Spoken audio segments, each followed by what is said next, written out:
the Bible. Is it hard to understand? When it comes to reading the Bible, the first thing that comes to mind is the fact that this is the Word of God. The seals have been broken, and the truth is here. And when we go throughout the scriptures, when we go throughout extra biblical records, we find that the language that God employed, that He used to create the heavens and the earth, was the Hebrew language. Christ said, I came for the lost sheep of the house of Israel. But yet no one, no religious leader, no religious church out there anywhere can now identify the 12 tribes of Israel. Can we? God is quite simple, but it seems as if man makes understanding Him hard. What are those mysteries? The truth of your book and the truth will make you free. The Hebrew and Bible Academy, you're invited.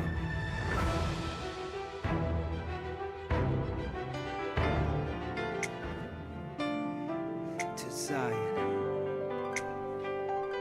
Shalom. I was lost, but now I'm found. I'm a child of Israel. I heard the sound. You hear the sound. Please give me the strength to stand today. With my eyes towards the east, show me the way to Zion. I'm on my knees, laying my life on the line. I'm begging,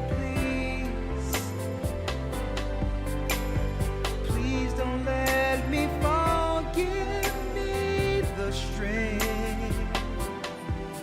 Place my feet, Lord, guide my path. Show me the way to Zion. That's right, brothers and sisters, to Zion, to Zion. We're the elders of the Gathering of Christ Church here live with our weekly Sabbath lessons, Shabbat Shalom, to our brothers and sisters throughout the four corners of the earth. How you doing? Doing well? Okay, first and foremost, let me apologize to my loyal Patreon members. There was no Patreon yesterday. I just needed some time. I just wanted to relax a little bit, you know. So I'll be back next week with Patreon, and we'll throw out some extra videos there to make up for this week. So I appreciate you brothers and sisters bearing with us through such a time as this, but anytime I can get to relax before what's about to go down, even if it's one day out of the week, that's a blessing. So I hope you can appreciate the fact that I wasn't there yesterday, but I will be there next week, okay? Shabbat Shalom to you brothers and sisters throughout the four corners of the earth. Tomorrow we will be going into a deep lesson. Satan, listen to me clearly, Satan in Mecca at the Kaaba stone. You can find Satan in a few places in the earth, right? Where he meet with his high priesthood within these specific areas. The Vatican is numero uno. Mecca, number 2. The Wailing Wall, the Dome of the Rock in Israel, number 3. You're going to find out there's a reason that Christians, Muslims, and Jewish people under Judaism are all worshiping in the same area near the time of the coming of our Lord and Savior Christ. But tomorrow we'll focus on the satanic rituals at Mecca. Okay? we're going to drop what's really going on at the Rock tomorrow. Ishmael have been playing us close for a long time, working with Esau on either side against our people. And this has happened since the beginning, folks. We're talking about way back in ancient times. In the area of Idumea, Esau and Ishmael has conspired against us since we received the promise. Since Israel, the 12 tribes of Israel, have received the promise, all nations have been conspiring against us with Esau and Ishmael at the helm.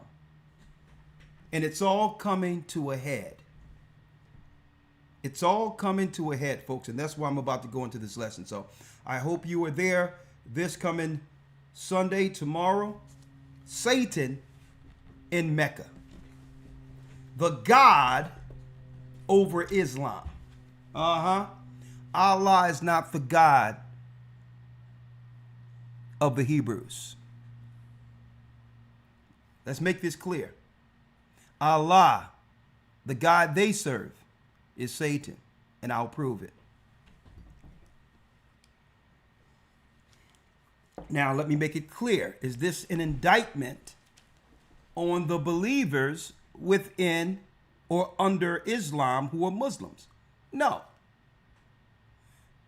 There are devout Muslims who truly believe and are morally sound. Okay? And have sought God within that religion. Some people were born into it. They couldn't help what their father and mother taught them. So there's some people, honestly, in these religions, just like in Christianity, folks, that are good people and hold the moral code that's within God's law in those religions. So this is not an indictment on Muslims. But as you go higher in degrees, when you get to the top of these religions, is where you really start to figure out who they're serving. Just like Masons. Masons usually come in for the camaraderie and all that. And they be good, honest people looking to seek and help the community. But as they go up into degrees and they get walked into a room, right? And it's like, what is this?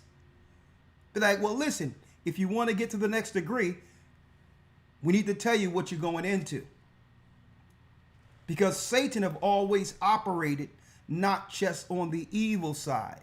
He created the tree of good and evil. So usually good within these religions are the bait. The pure, honest reason that we're choosing the religion is the good. See? That's the honest side of it. But not realizing that you're being what? Baited into something more, seriously sinister. So when I go into these religions, I know we're living in a time of political correctness where everyone gets offended. And I'm telling you, this is not an indictment on Christians or an indictment on Muslims who are honestly seeking God. That's why we're here. At the end of time, which we're entering into, brothers and sisters, you know the truth will be revealed and the lid will be pulled off of all these religions at the very end. And then you have a choice, an honest choice, on whether or not you're going to come to the true God you thought you were serving within these religions.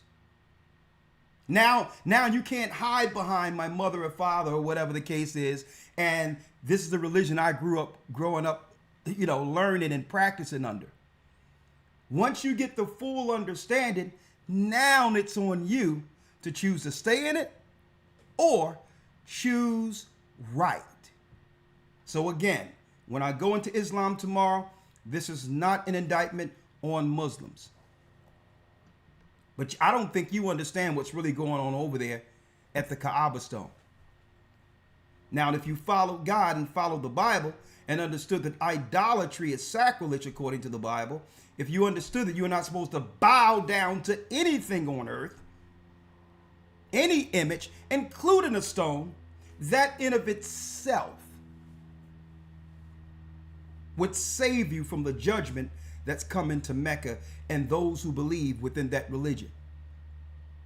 See? So we're going to talk about that tomorrow. I don't want to spend too much time on that because, folks, the reason why I don't want to spend too much time on that because we're living in a time right now where the whole world is deceived, not realizing we're living in the end of days, and you have conspirators at the apex of this. Conspirators. In Arabs, Ishmael is complicit.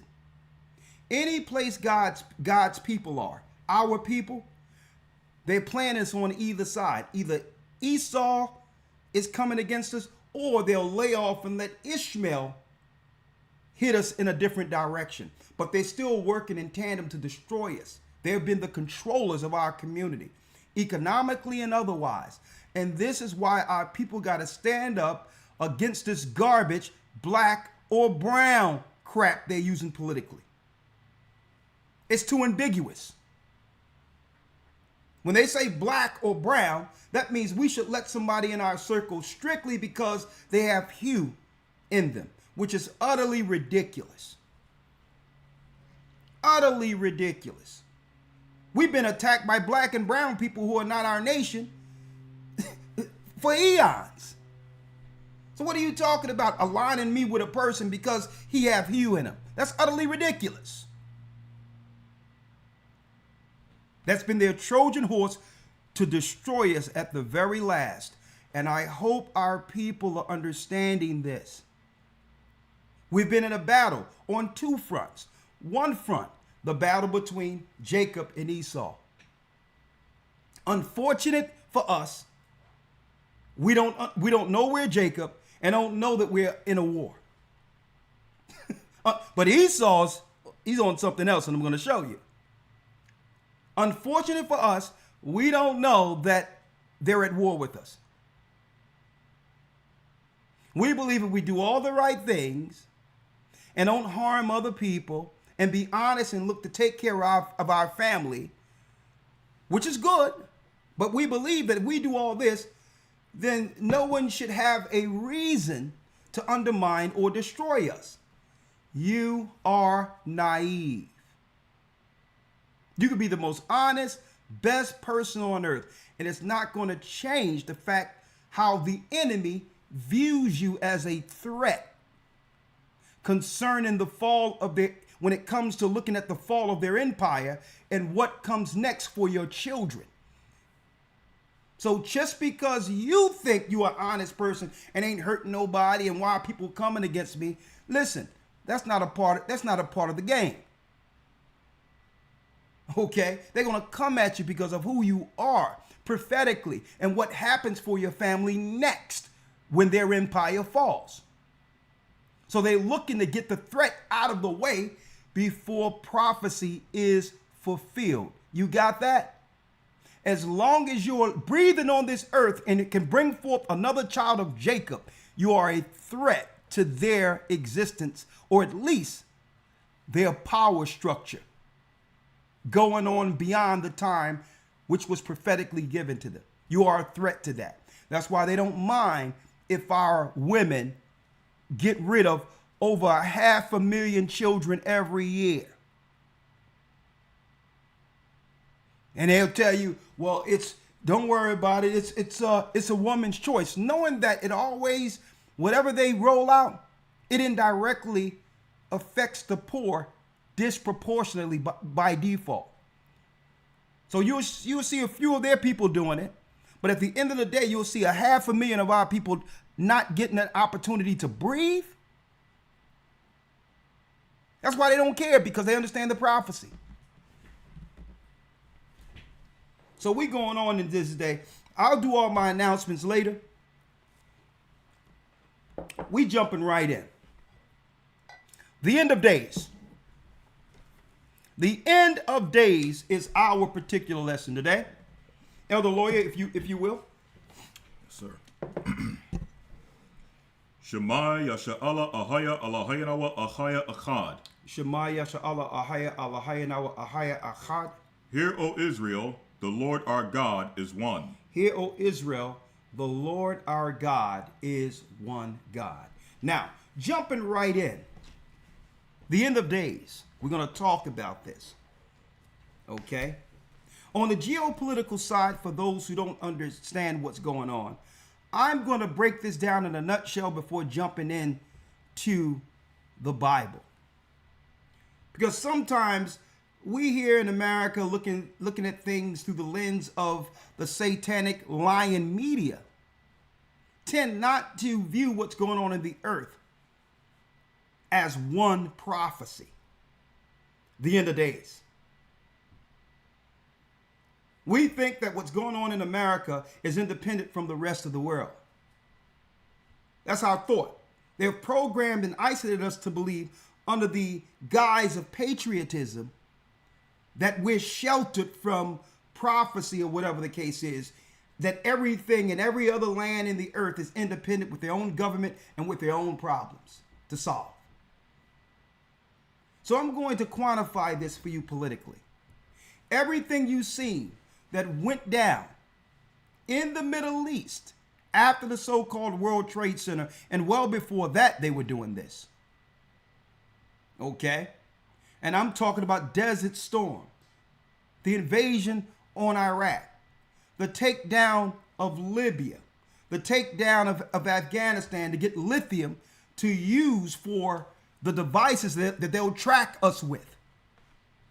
Lithium is in the mountains of Afghanistan. That's why they had to take Afghanistan, for the devices to track people. Now, going all the way into what? The Arab Spring in Egypt for regime change and all that. When we heard of who? ISIS, Al Qaeda. You notice they're magically disappeared? Hamas. Right? Now Hamas is the new boogeyman, right? Everything that you see internationally, we're going to go into, but understand it's the same playbook that's about to go down here in America. What is the playbook? Y'all might ask. Well, Elder Rawchaa, what is the playbook? Well, you must have a boogeyman. Esau, being the cunning hunter, must always have a boogeyman to fight behind. So that's why they'll talk about terrorist groups and this group or that group. So now when they attack that particular group unjustly or attack the targeted people, they can now blanket it and say, well, all the people that we were targeting from the beginning was a part of Al Qaeda, ISIS, or whatever boogeyman they create. See what I'm saying? You understand? So now no one can what? Come against or question their unethical attacks because they wiped out a group that was a threat to all of us. That's how Esau worked. Now, what if you allow people to come over without identification? They can drive cars without licenses.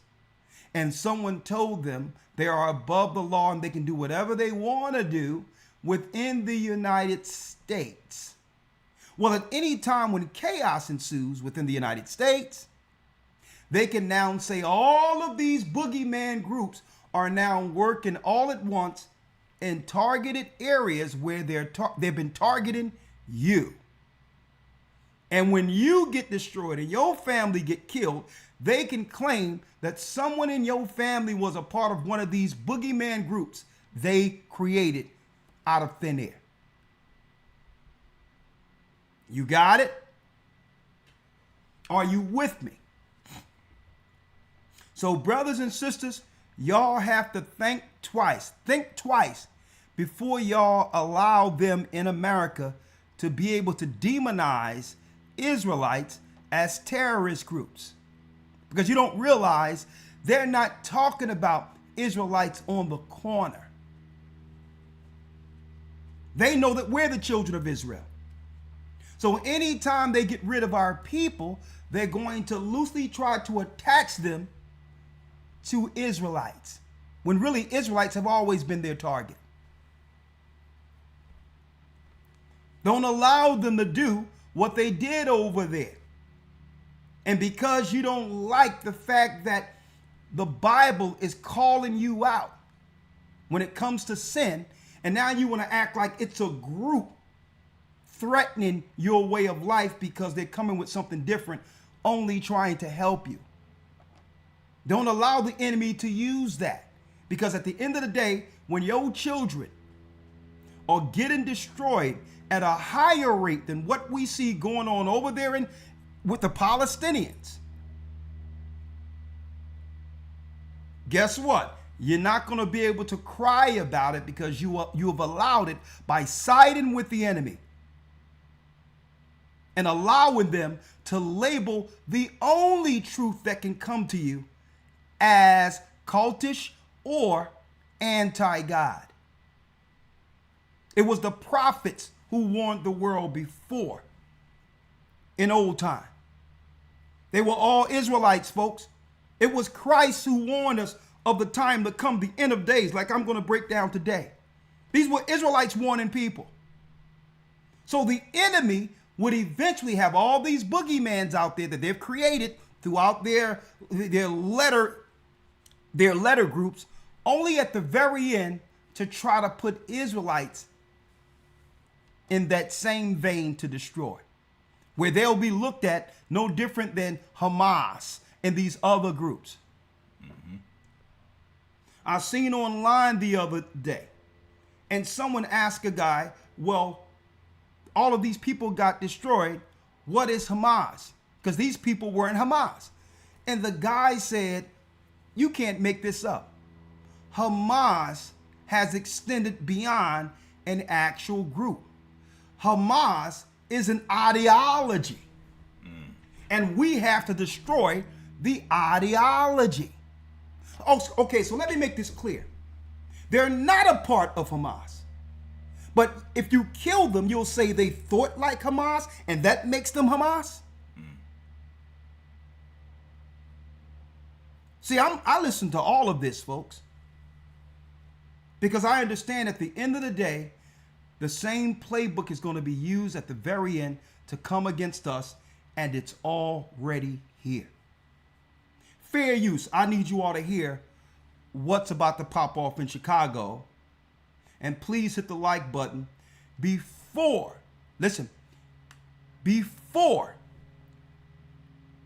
it all pops off, folks. I'm going to show you quantified how everything went over the Middle East and how it's playing on over here in the United States right now, and what our people are preparing to do to defend ourselves. Why? Because if you begin to choke any area of self-reliance and or survival out of a people, the people will have no choice but to show recourse for the sake of self-preservation. If you begin to put people out of their homes, choke out their existence, minimize the opportunity for them to actually make money for themselves and feed their families, and you slowly squeeze these people out of existence, the only choice is to defend yourself alive. And that's what they have done systematically for the last 4 years against our people. So then there's going to be a timeline. They're squeezing us so that there's no upward mobility, no opportunity to make finances that can help us out of poverty.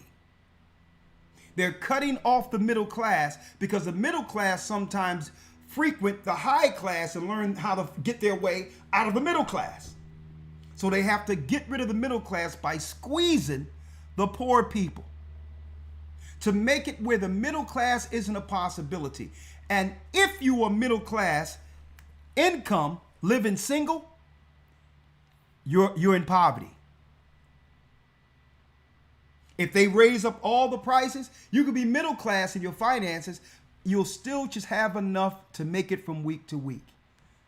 They've made a world where there isn't two incomes in the home, and that was also strategic by splitting up man and woman, so that now you can't use your money together for upward mobility and legacy money for the next generation. And they can tax either side. Two people working separate, living week to week, not enough to save. Think about that. Paying two separate rents, two separate mortgages, and they get to tax two separate people who are at odds with each other. See that? So now that they've strategically have accomplished man and woman fighting against each other, now they're going for the kill. Fair use. This is for educational purposes only. Fair use. Listen to this, folks. And then we're going in.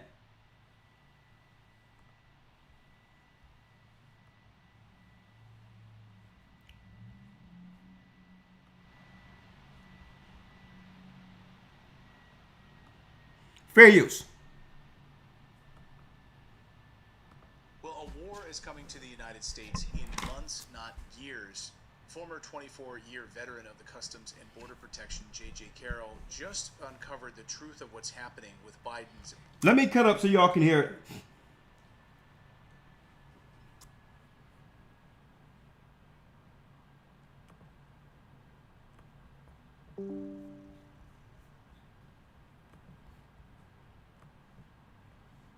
Well, a war is coming to the United States in months, not years.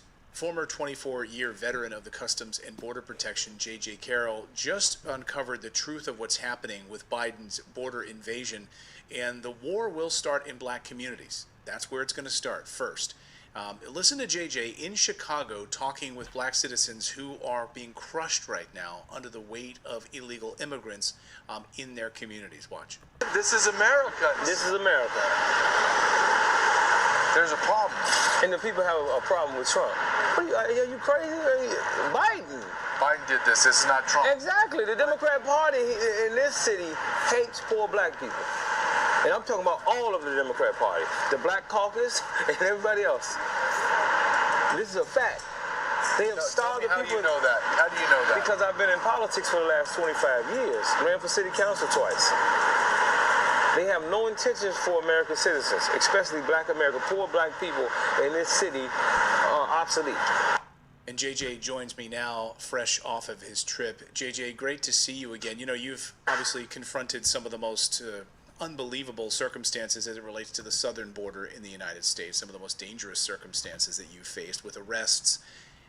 How does Chicago, far away from the southern border, how does Chicago stack up with what you're used to at the southern border? Fair use.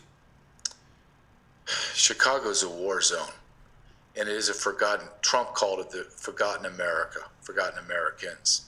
So the reason why I went to Chicago is I believe it's a ground zero of the invasion. This is the manifestation of treason. It's going to work from the coastlines in through the inner cities of major metropolitan areas. That gentleman that you showed, Mark Clayton, is an activist. Mark Carter, is an activist in Chicago.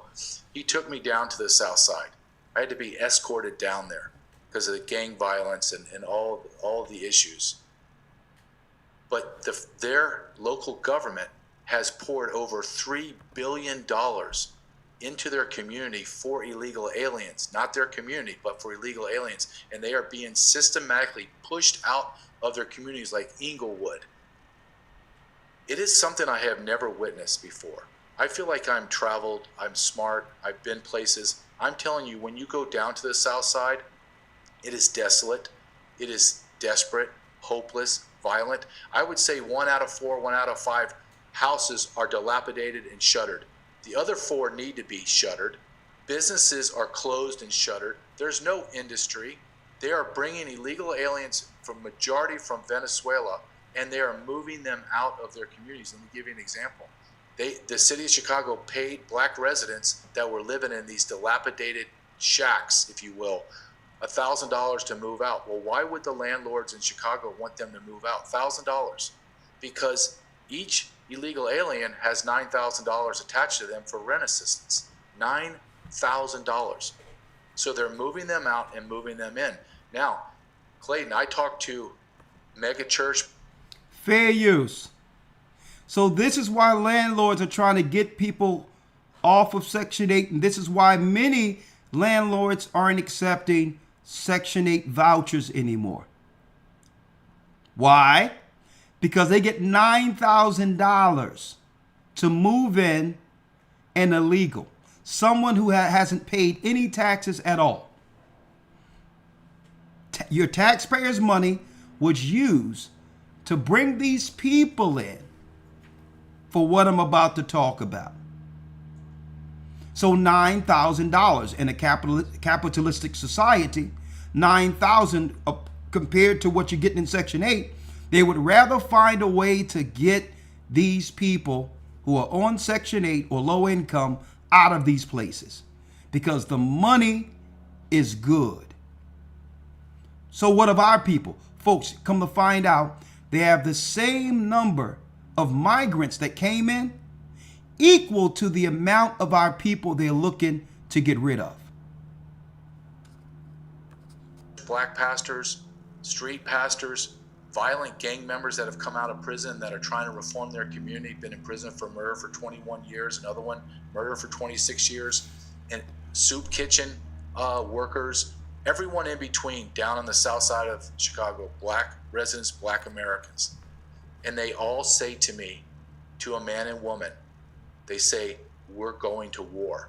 And it took me back for a second, and I was like, okay, well, let's clarify what war is. And they said, whatever we have to do to maintain and protect our community. And a black pastor, the rooftop pastor, the AK rooftop pastor that Tucker Carlson interviewed for many, many months as he sat on top of a building during the winter months because of the prostitution crime that was across the street from his church, Pastor Brooks told me, we are within one black teenager being raped by these Venezuelan gangs or black Venezuelan gangs killing a black gang member or vice versa, and Chicago is going to explode. Explode. Everyone knows it, and isn't it coincidental, which I don't believe in coincidences, last week, DNC comes out and says, well, we're really kind of rethinking the Chicago DNC convention. We might do a remote. They know it as well as I do, that this is a powder keg ready to explode. Yeah, can you hold the Democratic National Convention in Chicago? I mean, what do you have to show for it? I mean, as we talked about with Mark, with the activist, he says, you're seeing Democrats have destroyed this city, so you're going to bring the Democratic National Convention there? I mean, you're right. This is a. Now, when you get a chance, fair use, you can go to Redacted. They have a lot of good information you can parse through there. You know, very good information. But all in all, what the gangster disciples have come together. All the gangs within Chicago who was once fighting one another have come together and say, listen, these people are urinating all on our stoops.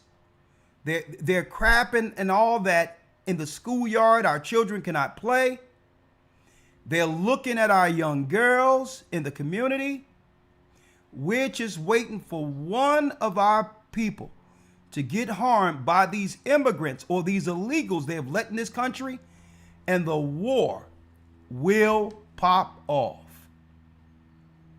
Now, why is this so deep? Well, this is the play of the enemy, the cunning hunter. I told you all a long time ago how they play it. They need an excuse to bring in the National Guard. So they're purposely, folks, instigating a powder keg that they have incentivized to blow against Jacob, against our people. Now, before we go into the scriptures, let me drop this piece here for you real quick. When it comes to things like this, well, check out how when Esau operates, he operates behind a boogeyman.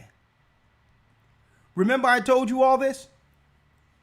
Well, if they can create a scenario to have provocateurs come in, then they can start what they'll label civil war. Because what was happening over in these other countries that we were hearing, when it came to Libya, Iraq, we were being lied to.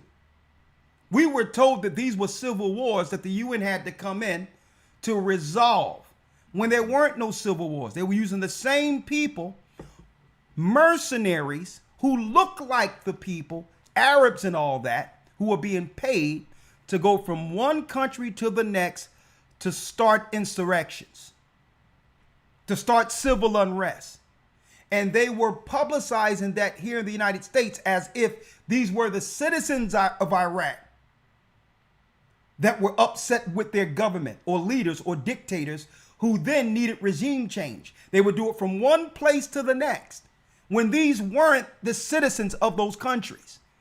These were people who were let in who looked like the people to start insurrection so that America and others in the Western world could report it as civil war. They're going to do the same here. That's what they're doing. We don't know who these people are. And for whatever boogeyman they want to create to make it look like it's civil, they have it now. They have white Ukrainians and all that who can be what? Who can be what? Mercenaries who now moved, and they can do a crime and they can blame that on what? The white right who are seeking to protect the United States and the Constitution. If they want an Israelite boogeyman, because there's no Israelites who are terrorists in America, folks. That doesn't exist. We're teaching the truth.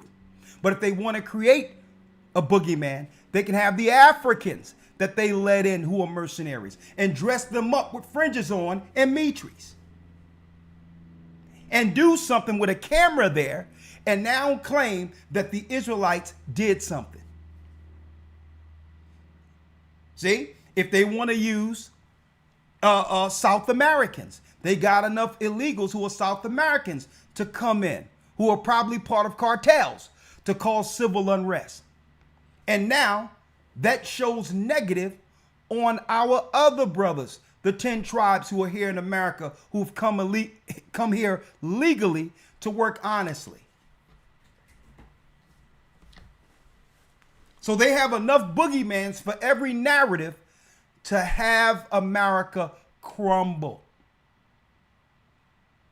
I'm putting this out there now, folks, because this is what the end of days look like.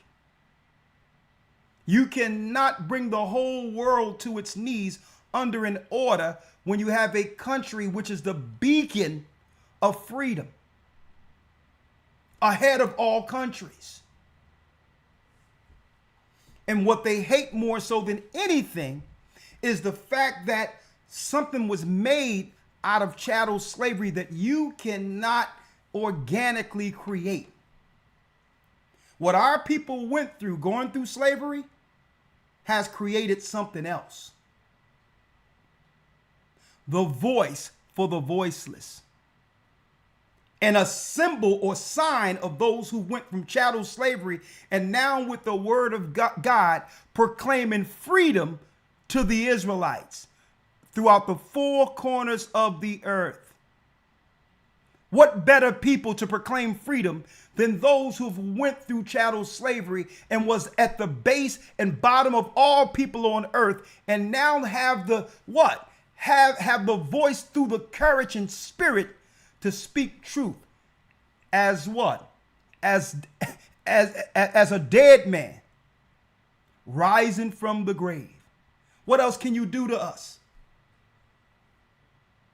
We went from the bottom. We were even rejected by our own people who sold us in Africa. And we survived like Lazarus rising from the grave. And the Most High created something out of us through those particular experiences that no one else on earth could possibly understand. We understand what it means to go from death to life. So what else can you do to us?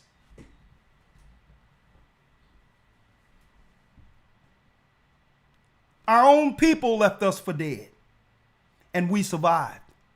And we couldn't have done it on our own. We did it through the Spirit of the Almighty, and it developed something in us, a courage to say, listen, we're not to fear man.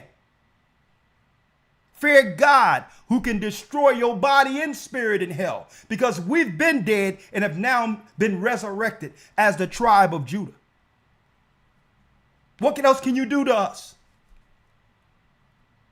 And because of our experience with the whole world watching since the time they threw us and discarded us away for nothing, let me tell you, folks, since the time they did that, the whole world been watching. They knew that our slavery was a biblical proportion, the curse of Deuteronomy 28. And they was watching. They seen us go through reformation. They seen Tulsa, Oklahoma bombed because Israelites were proclaiming to be Israelites were building their own Wall Street there. Christian pastors were aligned with business owners. They seen us go through all that. They seen us go through the civil rights movement, the assassination of Malcolm X, the assassination of Martin Luther King. They seen it all. The resistance that came through this, and now they're saying, you know what? To add insult to injury, not only did these people rise from the dead, not only are they proclaiming to be Israelites, they are Israelites. And the voice that's speaking through them is a voice from heaven. Christ is telling the world through these people, you're living in the end of time. Jacob comes next. The end of their time. So what are they doing against Jacob? They're throwing everything at Jacob at once. Everything you can name is being thrown at Jacob. But only the faithful and those who believe can survive this. Right? Yes, sir. We're just reporting. Yeah. We ain't got nothing. We ain't got nothing to do with the immigrants and all that. So exactly. Young people and I'm glad you're saying that, because just like the prophets and teachers of old, we're just reporting it. We have nothing to do with these immigrants. We have nothing to do with groups that would threaten other people. Folks, we're just reporting the narrative that mainstream refused to talk about. The prophetic angle. But I'm giving you the insight of how the enemy worked on a low level so that you don't get caught up in these little stories that come out of it, knowing who's actually pulling the strings. Mm-hmm. So when you see people going out there and they're marching, and guess what? Have a right to, because these migrants are going to be doing all types of stuff, harming them and all that. You go out there, you will get destroyed in the wake because you will be labeled as that shadow group they have created. Even if you're right, you go out there and become one of these people who say, man, y'all doing all this to our people, and you're out there with all of them, you are now part of the group. They're going to report it as this group is growing. This resistance group amongst the black people are growing. Something they'll create. So what you're to do is to step out of it and say, you know what? Elder Rawchaa, the Gathering of Christ Church, Elder Lawya and others, they told us about this. Let me listen. Even though I'm upset, let me sit back before responding emotionally.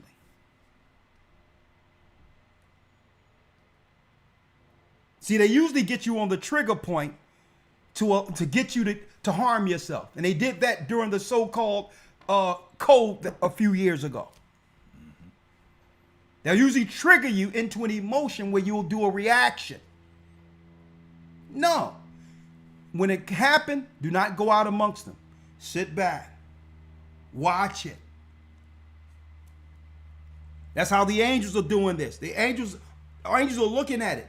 The heavenly view is checking it out. And if Satan baits you into the cloud of smoke, you may lose your life in it and be labeled. So we're Chester reporters here. This is how they're going to take down America. This is why America is presented as so weak. This is why they allow, give me that. You see that? Get that if you can. This is why they've allowed a weak representation as leadership over the country, so that the whole United States will be crying for who? A renegade. An American cowboy. See? And this is where Trump comes in at. To say, well, listen, I'll come in and bring order. See? That's how they're going to do it. But the order that he brings will not just destroy the people that they sent over as provocateurs. When they come in, all of these people who are paid to come into the country will take shelter, and then they'll attack their targeted people who were targeted the whole time. Us. So they'll bring in the cowboy later. The old sheriff to bring order later. But they need this toxic scenario with the so-called illegals. These are mercenaries. And even the families that are coming over honestly to get an opportunity, they are going to be used as collateral damage. Because all mixed up within these people that are coming over are provocateurs. And this summer is going to be a doozy. Watch what I tell you.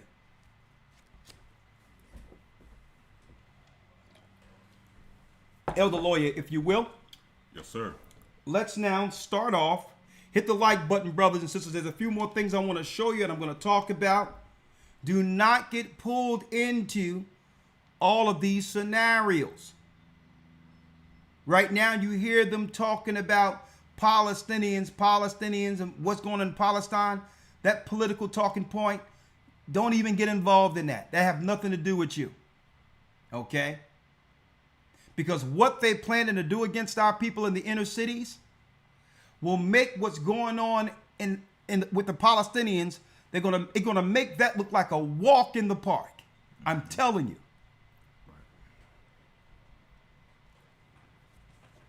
It's about us saving ourselves alive at this point. That's what it's about. It's none of our business what they're dealing with over there.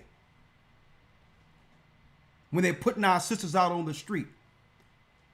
You got this administration jacking up the prices, knowing that our people can't even feed themselves. And now you got other people, there's certain stores that will refuse to take EBT. And that's all the food some of our people have. So now they're going to isolate you where you can only use EBT for the same food that's killing you. Some of our people smarted up. We was like, well, okay. I'm not going to shop in the neighborhood where they're giving us alleged poison food, rat food.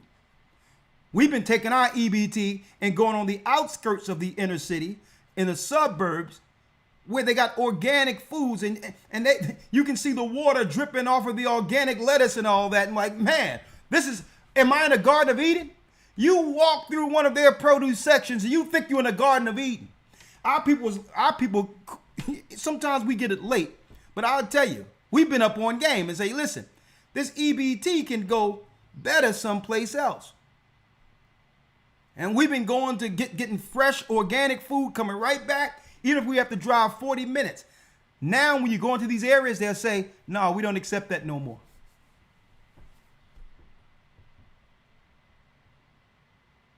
Eat that food, you'll love it and die.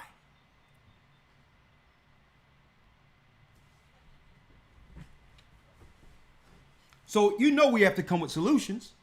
right? And I'm going to go deal with some solutions today. But also, this week we're dealing with the evil in Mecca. Next week we're going to be dealing with what? Surviving Jacob's trouble. We're going to go through all of the prophets and all of that to show you in crisis how they were able to deal with it from a what? A worldly standpoint with resources, and a spiritual standpoint, having faith to know how to accumulate the resources and how to utilize those resources through the crisis. We look at how our forefathers survived and understand that they'll give you a certain amount of time to accumulate resources before it's cut off. And I'm telling you, folks, we're in that time. What I'll say now is we got about 2.5 to 3 years to get all the resources we'll need. They're going to have to carry us the rest of the way before it's all cut off. So now we have to understand, okay, how do we plan? With the resources we have, how do we make that stretch? How did our forefathers do so? Maybe we're going to have to do what some of these other people who have now leapfrogged us do. Sometimes these other nations come together in one house and they share a house together because they can get along to save resources. But our people can't do that. We can't live in the same house with our family without it becoming what? A powder keg. Maybe we have to pull together and not try to keep up with the Joneses to survive through this. Maybe we need to find out that the food we're eating has seeds in it, so that if there's certain foods we want, we got getting it from our garden. So all of that and more, I'll go into the next Hebrew and Bible Academy, week 7. Week 7 is going to be the one. Surviving Jacob's trouble. It's going to be a very informative breakdown on how the prophets got through crisis and all of that. Like I said, the theme of this academy will be making it through Jacob's trouble. Surviving Jacob's trouble will be week 7. We'll go into what Abraham went through, Isaac, Jacob, us in Egypt, even how Christ actually put together with the disciples how to come together at the end time. You see people where it says all things common, that will happen. But we're not supposed to be doing all things common now. That's survival mode. That's when everything breaks down and then everything is pulled together to get all of us through. You're not supposed to be doing all things common right now. You know why? Because you can have a tyrant at the head of it now, and he'll just be grabbing everything for himself, squeezing out the men. Mm-hmm. That's right. Sunning the men amongst them. I need y'all to think about that. If a woman, think about this. If a woman see her husband who worked for the legacy of their family give all their money to one man who owned things, who do you think she's going to want? Mm-hmm. You think she's going to want you or the man you giving her money to? Your money is supposed to be for the legacy of your family. A just weight for a just measure. And if your family work together, last thing, what simple man gonna sit there with the money that he've accumulated for his family and give everything to one man who's talking about, yeah, let's live on the land? Your woman is, look, you've been sunned. Mm-hmm. And you can't use the scriptures for that, because all things common comes down when everything breaks down and there is no resources. That's when you pull and distribute amongst the saints. Not to mention, that's the perfect imagery to develop a narrative of a cult. That's a cult. Yeah, go ahead, Elder. No, that's the point. I mean, if you're talking about trying to be under the radar and to avoid these various narratives, which is why we put certain things in place to try to establish something like that, you're walking into the narrative of what one would consider to be a cult. Yeah, and when we seen people doing this a long time ago, I said it among the elders, I say it out. The last thing you want is all things common, and because only thing you need, here it is. The only thing you need is for one person to get offended for all the dominoes to drop. That's right. That's it. Because you're going to have people who's going to figure out that, listen, I want to leave here. I'm not satisfied. And then the first thing they're going to say is, where's my money? Well, what money? Look at all of this is your money. What money? You agreed to come on my compound. And now you're leaving broke with rabbit ears, mad at the man that it convinced your man to give your money to him. Don't try to use Peter and the disciples for that. Because we're living in a society where you can earn. When things break down, then it's all things common. Well, what we got, because there's nothing left. Exactly. There's nothing left. Now it's all things common. I wish somebody would say you set up something and tell people, hey, give all your money to me. Who would even think that? Sell everything you got and give it to one man. That's utterly crazy. Because at the end of the day, it's only one man that's going to benefit from that. And the woman is looking at him like, man, this guy must be the guy. If my husband can give the legacy and the future to this guy, why am I with him? And there's a pattern that goes with it. Once people start looking, let me tell you, a woman cannot respect a man who's going to be sunned by another man. And then you groveling all up under that man every time you looking, and you're groveling up, and your woman is looking. Like, okay, you flex with me. But you're acting like a little son to this man? He's like, listen, next thing you know, that man with all of your cash is now winking at your woman. Like, yeah, you know, there's only can be one of me, so. Right. There only can be one of me, but I can have many of you. I just got to figure out what these rules are that I can circumvent so that she could be next to me.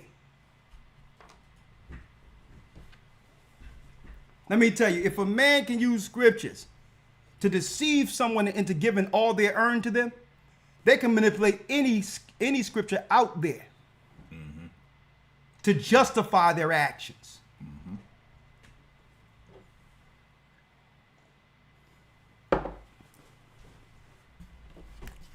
That's utterly ridiculous. All things common is when everything breaks down. And guess what? When all things common happens, whoever has the most, give everything first.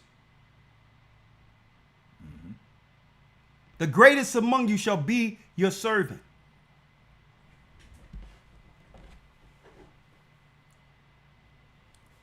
Now let's go in, Elder Lawya. Jeremiah 30. Let's do it. Yes, sir. Jeremiah 30, verse number 5. Let's go. Hold on. In fact, I started 4. Hold on, let me grab it here.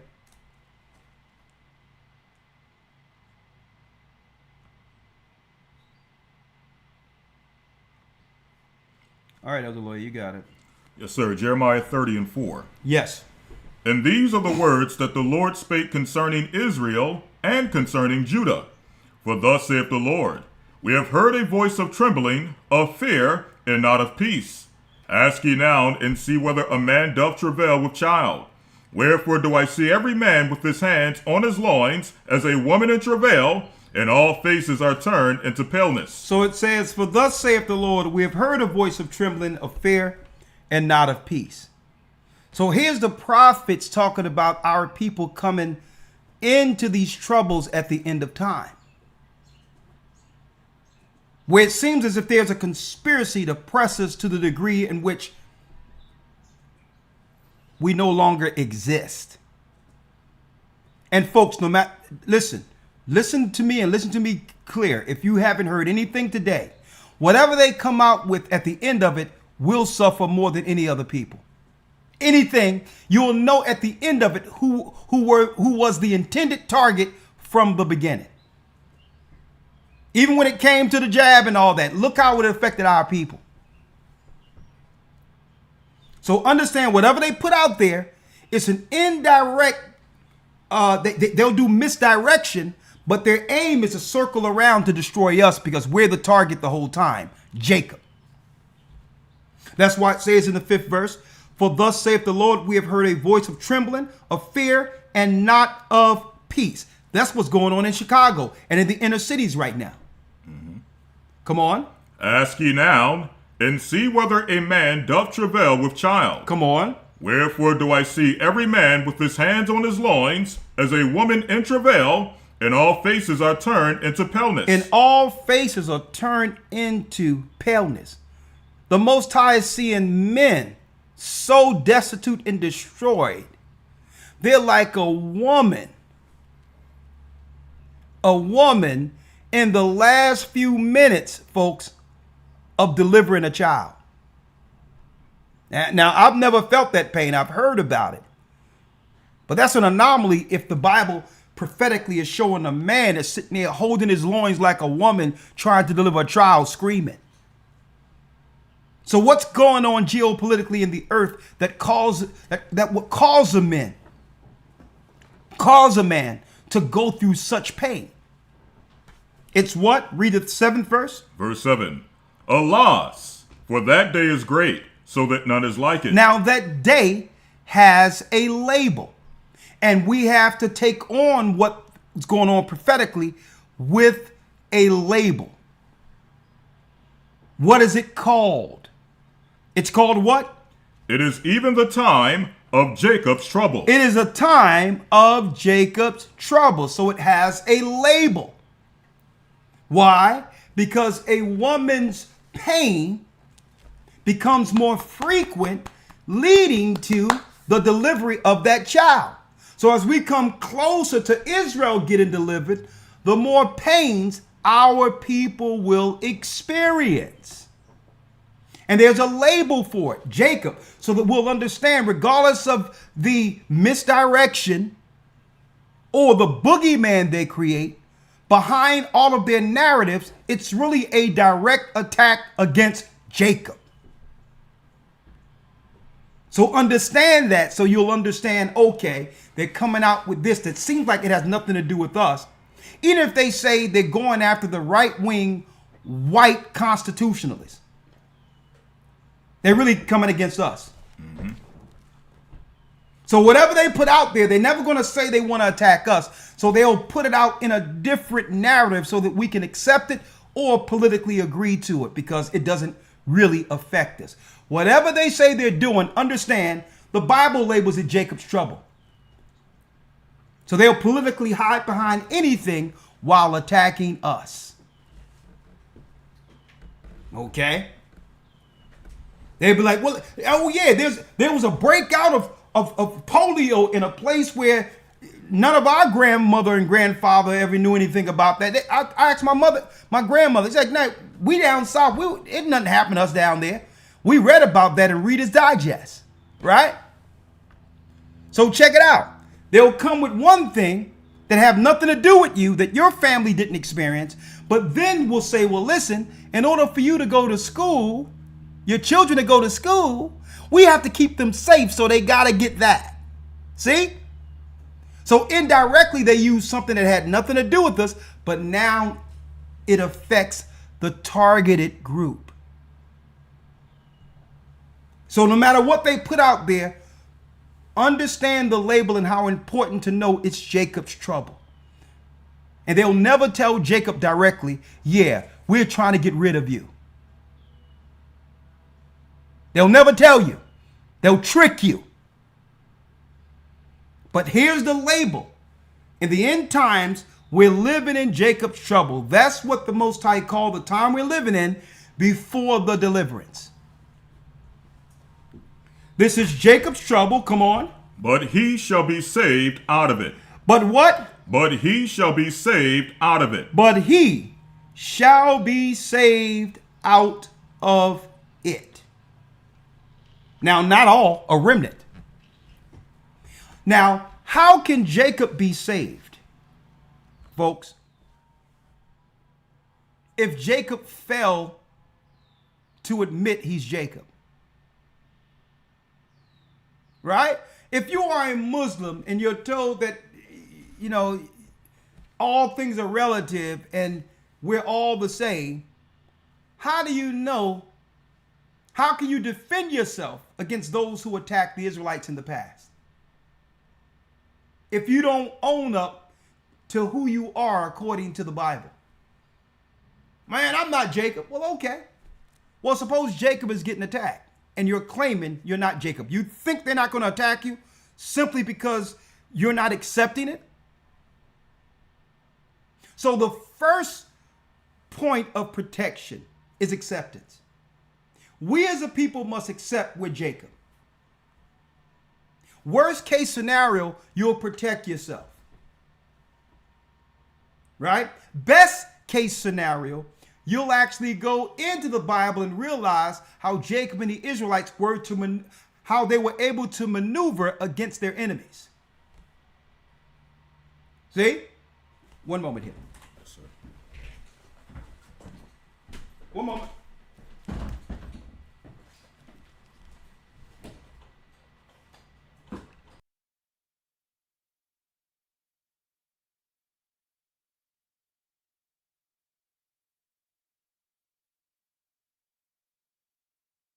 Excuse me, folks, there was some noise. Excuse me, folks, there was some noise out there. I had to close the window. So, the worst case scenario, right? Well, the best case scenario is that you know you're Jacob. Now you can go into the Bible and see how we were able to maneuver around these Egyptians, the Edomites, the Canaanites, and all these other people who've always came against us. Or you can be in these religions and have them and have them trick you into believing that we're all the same and we're all under Jesus and there's no difference. When your observable reality tells you that there's a difference. All Christians aren't treated the same. Okay? You can be a Christian in the black neighborhood. You're not treated like a Christian in a white neighborhood. But you'll tell me, well, I'm a Christian and there's really no difference. There is a difference. There's even division amongst Christians on racial lines. See that? So don't come in with that garbage doctrine where it doesn't matter, we're all one under God. That's garbage. There's always been a war against Jacob.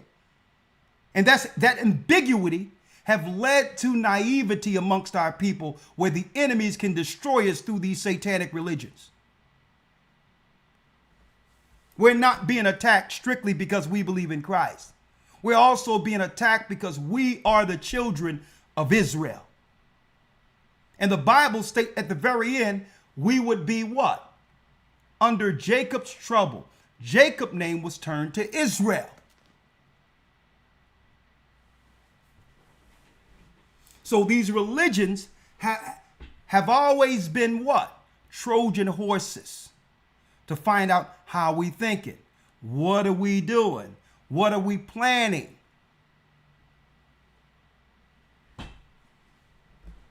And that's why they don't like the fact. That's why they don't like those who come out of these controlled religions and come under something like we're dealing with here.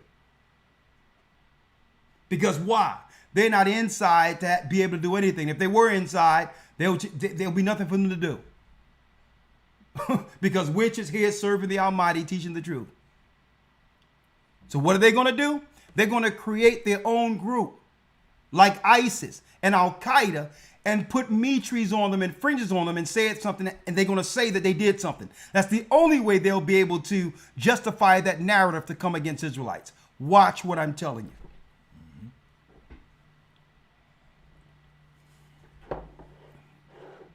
Right? Elder Lawya, if you will, let's go to Matthew 24, the end of days.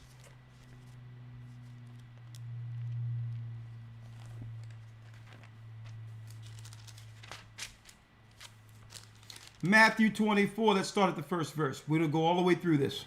Yes, sir. Matthew 24:1. Come on. And Yeshua went out and departed from the temple, And his disciples came to him to show him the buildings of the temple. And Yeshua said unto them, See ye not all these things? Verily I say unto you, there shall not be left here one stone upon another that shall not be thrown down. That's Jerusalem, folks. That's our temple. He says, see these things? There shall not be left one stone upon another that shall not be thrown down. What was he telling the disciples? They're coming to destroy our home. Look around. Look how great Israel is. They're coming to destroy our home. Now, something like that was totally out of the realm of possibility for our people at that time. The temple survived many empires.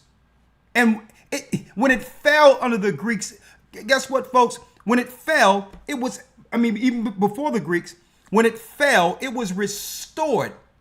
When the Babylonians destroyed it, it was restored by the Persians. That means the construct was still there. Even when it was desecrated amongst the Grecians during the time of the Grecians, and commemorated and restored under the Maccabees, the construct was still there.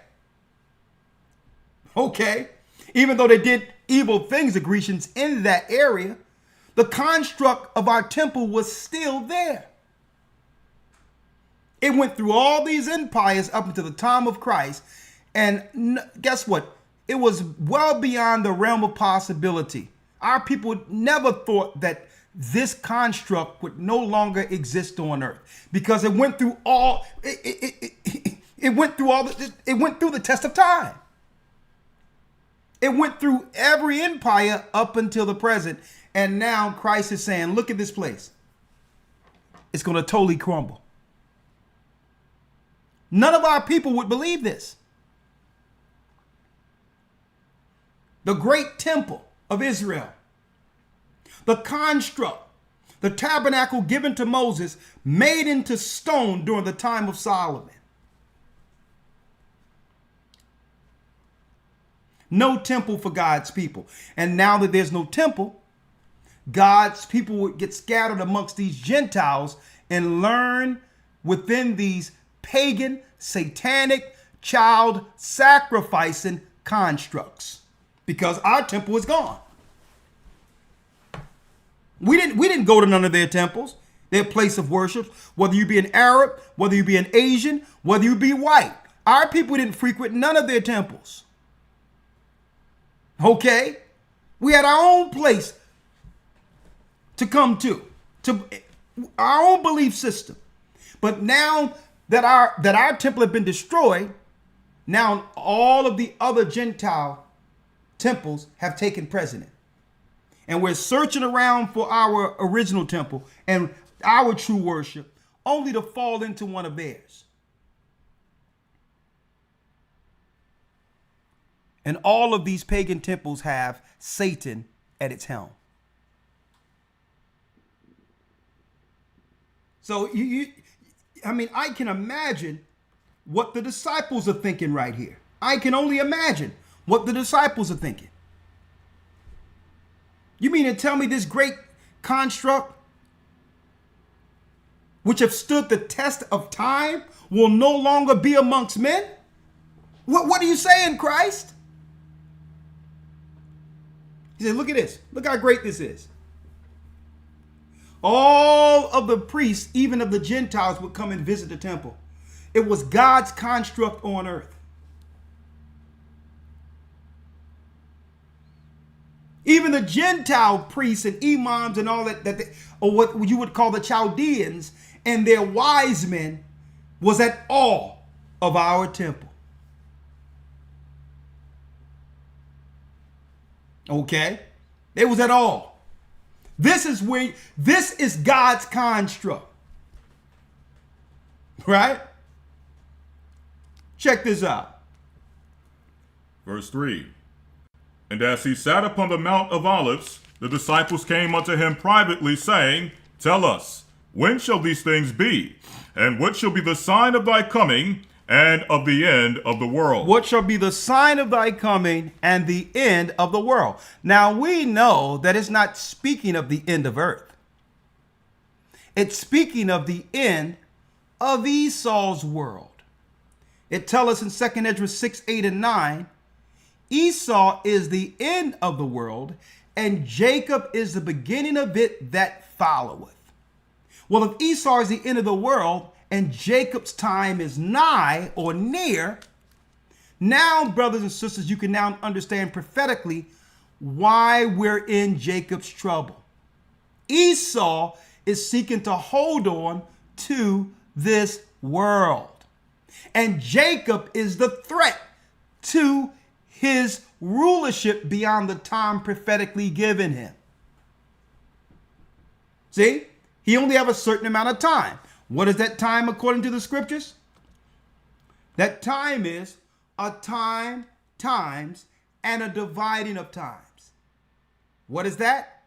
From Christ's birth up unto his return. That began, Christ's birth was the beginning of the end for Satan's world. Hence the reason they wanted the child dead. Hence the reason they tried to assassinate Christ at birth. Because his birth marks a time in prophecy counting down what? On the end of the Esau's world, the Roman world. And don't get confused, folks. It's not just speaking of the Roman Vatican. Them and the Jewish people who are under the religion of Jewish are the same people. How do you know this? Well, unless one has one of those yarmulkes or something on their head, you wouldn't know the difference between the two. They're the same people. It doesn't change who you are strictly based on what religion you're following. If they were to dress up a certain type of way and told nobody who they were, we wouldn't know the difference between the two of them. They're the same. And guess what? That's not my opinion. It's in also the Jewish Encyclopedia, where it talks about the conversion of the Idumeans during the time of Hyrcanus in the 3rd century. See? It talks about a conversion of Edomites who converted to Judaism during the Maccabean period. They're the same people as the Romans. So just because you converted to a religion doesn't change who you are. And this is why on either side of those religions, the attack is on Jacob, the bloodline of the children of Israel.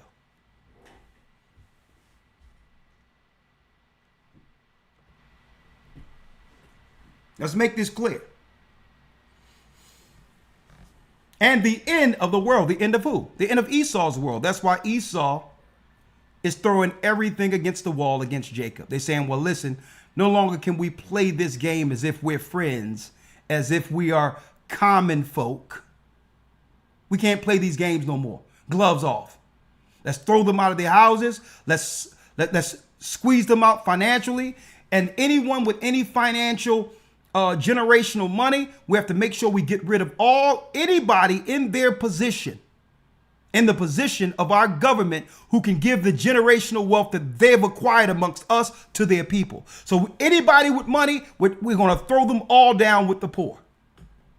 That's why they're coming after P. Diddy. They don't care about P. Diddy dragging somebody.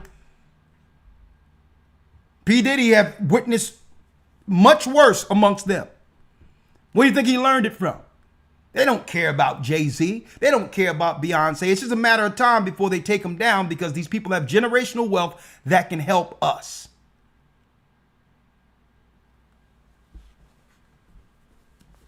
Okay? That's what it comes down to. It's about resources. They're looking at all the people who would have resources to help us in this time, and they're taking them down. It's about resources with them. They don't care about whether or not someone had a domestic dispute against somebody. You think they care about that? They're looking at the money. They're saying, you know what? We're about to starve Jacob out. Who has the financial fortitude to help their people in a time of trouble? So we have to cut off that business, and we have to cut off people who have enough money for generational wealth to help their people. Period. If they don't find something on you, they'll make it up. Okay? They'll make it up. Like here it is. Kyrie Irving was an example. A model citizen. He was known for doing nothing but right towards people. Good man.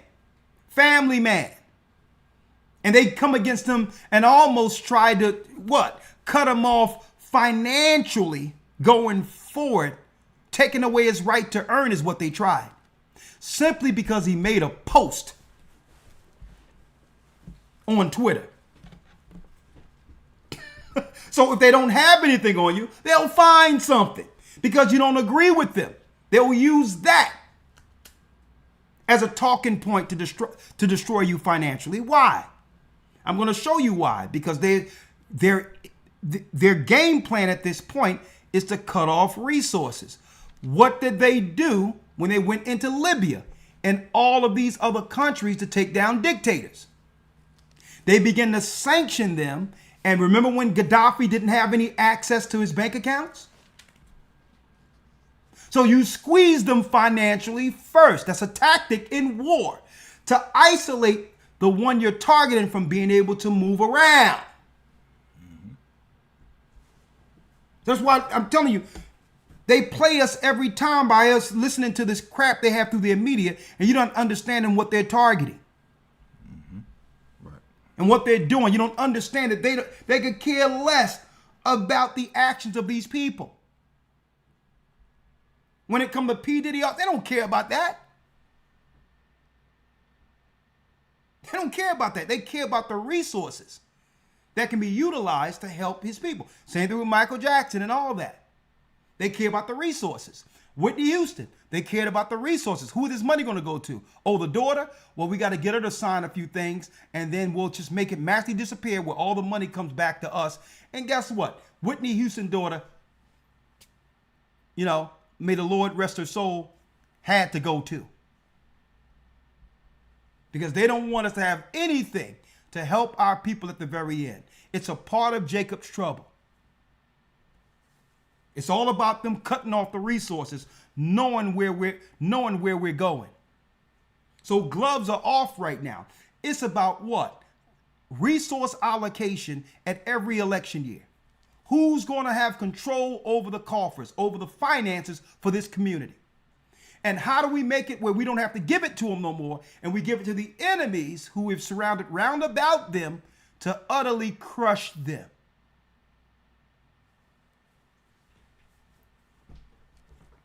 Let's do it, Elder Lawyer. Yes, sir. Verse 4. And Yeshaya, come on. And Yeshaya answered and said unto them, Take heed that no man deceive you. Now, when the disciples asked Christ, when shall this happen? What are the signs for your coming?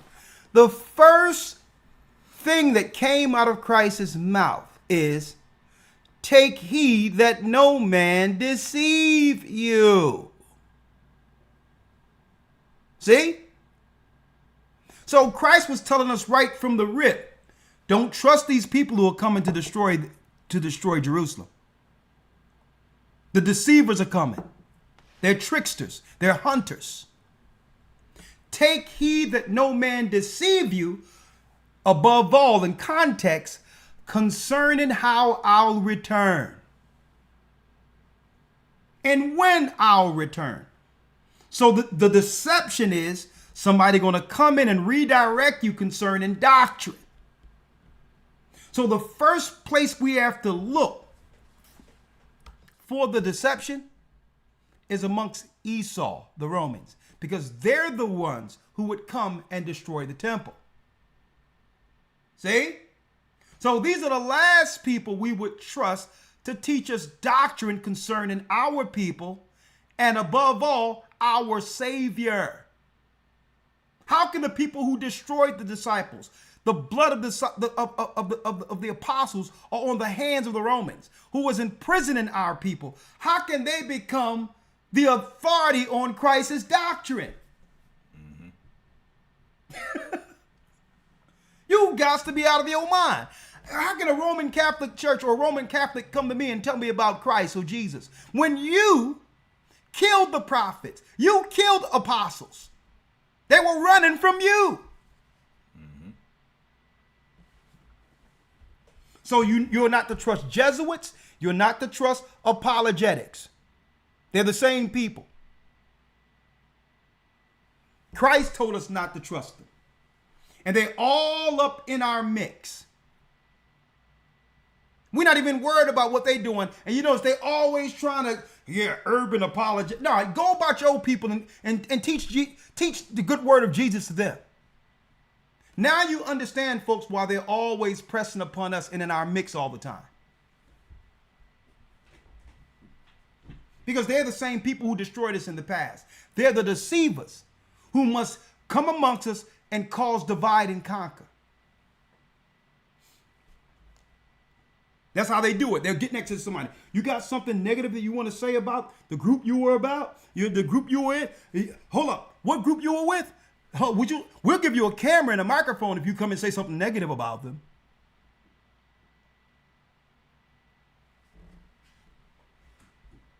Right? All the good that people celebrate when it comes to getting this truth.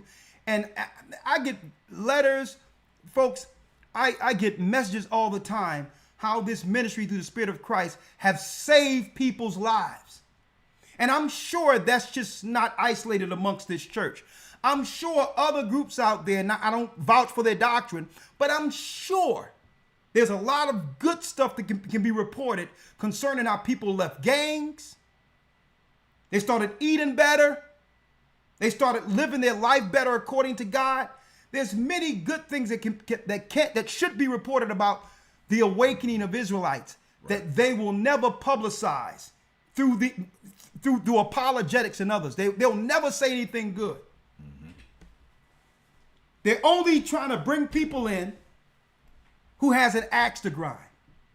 Now, who want to surround themselves around a people who just want to hear something negative against everyone all the time and not think that this guy or these people are evil and negative? Think about that, folks. And I had to check that out. Why is it when they talk about Israelites, they try to find a member or somebody who was amongst them who have something negative to say? Only a negative, evil person could consume that much negative. I don't like to hear that much negative because it will affect my spirit. Only a negative person, or what? You got it. A chatty patty with demons on them would actually just try to look for people to say something negative against another person. Vultures.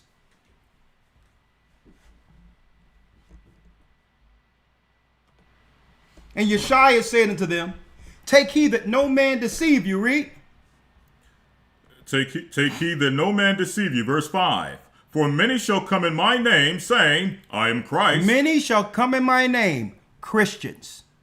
So Christ was saying, don't trust those Christians, because these aren't the Christians that came from me. These are pagans who will cloak themselves as lambs, but really they're wolves. See? They'll cloak themselves with the lamb, but they're wolves. Saying, I am Christ, and what? And shall deceive many. And shall deceive many. Read. Mm-hmm. If I can say this real quick, not to go back. Yeah, go ahead. Just to make this quick point while it's still out there. Okay, go ahead. It'll be those same individuals who have these platforms, who once they create these fake Israelite terrorist groups, they'll be the ones coming forward and being called for the interviews, being called for the documentaries, saying that I saw this coming, I saw this transformation, I heard the rhetoric, I heard the hatred, and I saw where this was going. Now realizing that it's a fake, it'll be a fake thing that they created anyway. I'm glad you put that out there, because they have their agents do what? Start compiling a video dossier that would lead up to them now becoming the experts to speak when they actually do a false flag using an Israelite. Well, I hate to say it, we've seen this coming on, and you know, and next you know, you'll have this satanic Mark Reeser who's Jewish. His name is Mark Reeser, who's Jewish, but they will say, vocab, man, you've been the utmost expert in front of this for years. Oh, like you were when it came to Al-Qaeda and the other false flag that they used him as a preacher to state that he was a friend with someone who was in Al-Qaeda in Arizona. So I'm glad you mentioned that, because he's a so-called Christian, right? But think about it. They build a video dossier, and then they'll have them come as the utmost expert who've been following and tracking the Israelites. Southern Poverty Law Center. And we have Vocab Malone and all these others who've always come. They've been watching this and feared that something like this would happen. That's how they're going to have it. These are agents, folks. And it's exactly what Christ is saying here. For many shall come in my name saying, I am Christ. The greatest deceivers are at the head of these Christian churches, led by the Vatican. I am Christ and shall deceive many. Why? Because they're going to use Christ. When any true Christian, you were supposed to try the Spirit. You were supposed to filter them through Christ's doctrine to know whether or not they were the deceivers. See? You were supposed to watch your church and say, okay, what are they doing that have nothing to do with Christ? And if they're not Christ, what are they?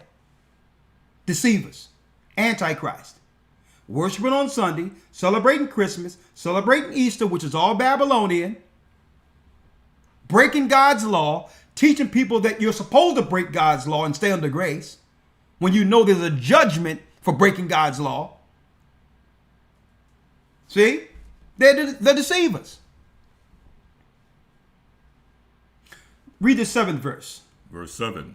For nation shall rise against nation. Race against race. Now check it out. Christ says this is how it's going to go down. Now notice they're moving people into our communities, like I showed those in the beginning of this video. I mean, the beginning of this broadcast, this lesson. How now they're moving in other ethnicities and other races against our people in the inner cities, knowing that it's going to create racial tensions, clashes of culture. Then they're going to take all the money that our people seeded in this country through our own blood, sweat, and tears, and understand that everything our people get in this particular country isn't an entitlement, folks.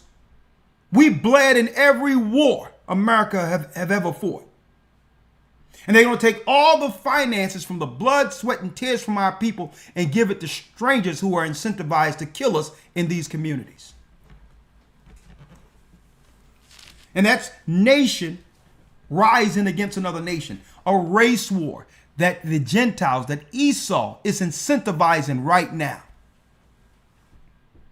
He'll play the gay agenda against us. Next thing you know, they transitioning our children. Right. See? Next thing you know, they're castrating our sons.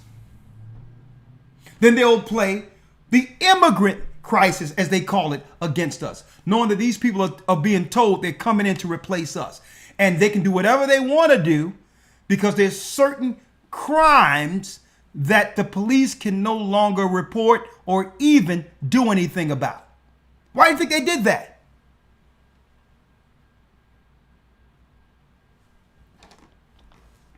Folks, they are allowing a total rendition within our inner city. That's what they're doing.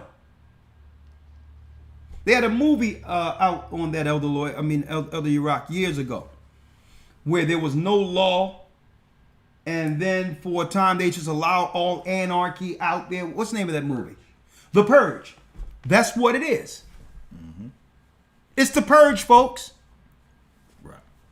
They're being told, they're coming in being told, y'all can do whatever y'all want. As long, this is what y'all can take, and these are the people you can harm, because we got to get them out of there. And the more you get them out, the more you and your family can have a place to stay. The more you can destroy them, that gives you more room for your family who can come in after you. That's a purge, folks. We're going to take all of our programs, our Medicaid, we're going to take our finances, and we're going to give it to you. You're living and all that. We're going to take it from them and give it to you. And therefore, giving it to all these people who never work, it depletes what? It depletes all the retirement money, all the Social Security money. If you bring in strangers and you give them the money, it depletes the treasury. So now they have a built-in excuse of there's nothing for you, because they got all these people who came in and took what our forefathers seeded in this country. Right. Because Esau is not going to allow them to come in and take anything from them. Understand that. They're here to take what they're concentrating on our people, chattel slavery, who actually seeded the wealth of this country. And they're saying, well, their wealth, you can take anything you want from them, because we need to what? We need to run them dry before coming after them. We must deplete them financially before coming after them. That's nation against nation, race against race. Read. For nation shall rise against nation, and kingdom against kingdom, and there shall be famines and pestilences and earthquakes in diverse places. And we're hearing all that now. They got some bees running around that's just destroying everything in its wake. Earthquakes all over the place. In different places, you'll be hearing of earthquakes. A lot of that is because they're fracking underground, causing issues. And folks, I'll tell you, when the great earthquake comes, there's going to be a meltdown of all the power plants within the United States. And that's when it really is on. Read. Verse 8. All these are the beginning of sorrows. Then shall they deliver you up to be afflicted, and shall kill you. Now this comes from what? This is going to come from people betraying one another, being offended with one another, giving each other up, not realizing that when you give your own people up, after you give them up, they're going to take you out.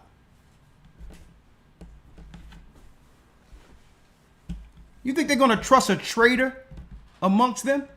You think you're doing them a solid by giving someone up, and they're looking at you like, well, if you'll give your own people up, why should I trust you? Get rid of him too. Get rid of her too. That means we're coming in a time where brothers and sisters have to learn how to control their emotions and control their mouths, because the outcome is not going to be what you think. You think, oh yeah. Oh yeah. Surely Master is going to spare me. All right. I came and I told him where all of them were. Surely Master is going to look out for me. They're like, nah. I'll tell you what, I need you to look over them while they're being buried. And you were sitting there with the shovel, and you sitting there smiling, and you turn around and Master say, well, is everybody buried? Is everybody covered? Yes, Master. Okay, give me that shovel real quick. Yes, Master. Bing! And now you get up in there and they throwing dirt over you. That's how it goes. Yes, Master. There's no proof of anything anywhere over here, Master. Okay, Thomas. Let me see the shovel real quick. Yes, sir. Yes, sir, Master. Bing! That's how it goes. How can they trust someone who would betray their own? See? They'll only use you to destroy your own people. These are the times we're coming in on.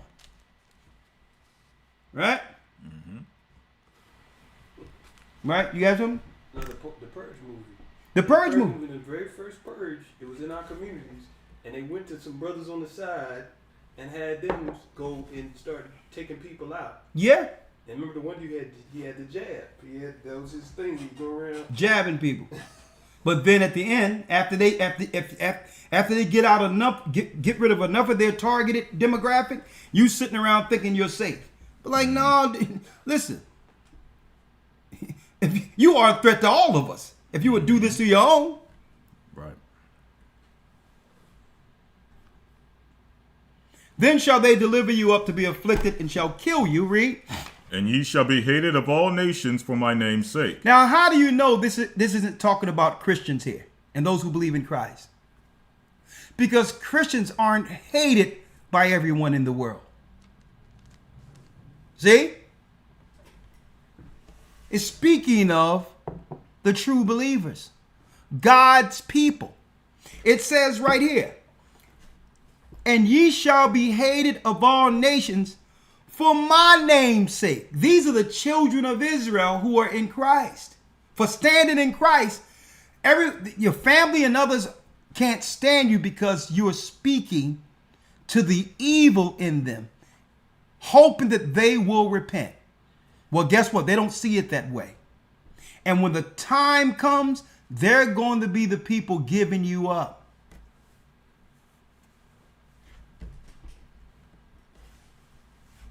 And these are people who are dying in the name of Christ. You're trying to help people, and now your same family members are saying, the government's going to say, are you looking for this person? You'd be the family member saying, hold up, is there a reward y'all giving for this? Is there a cash package I can get for? I mean, my cousin is laying on the couch. Is that the guy you're looking for? Mm-hmm. What's the bounty for him? Our people, man. He threw that pack of bacon away last week. Mm-hmm. He threw my pork away. You know? 10, let's do it. Verse 10.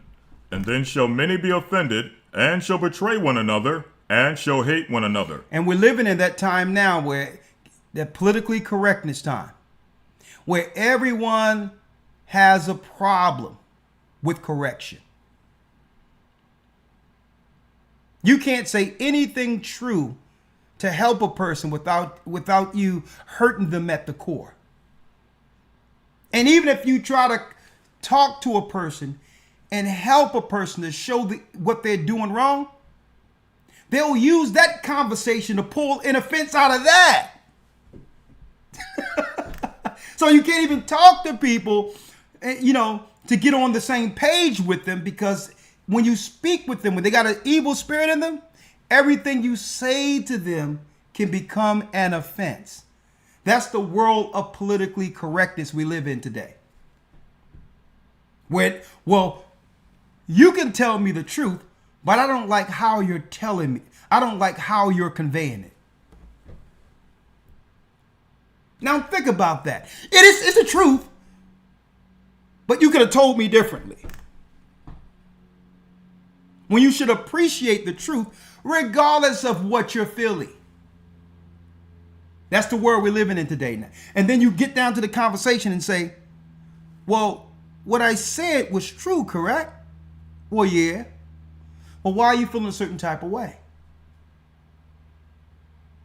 And what they don't want to admit is, because you see what I thought was concealed. The demon.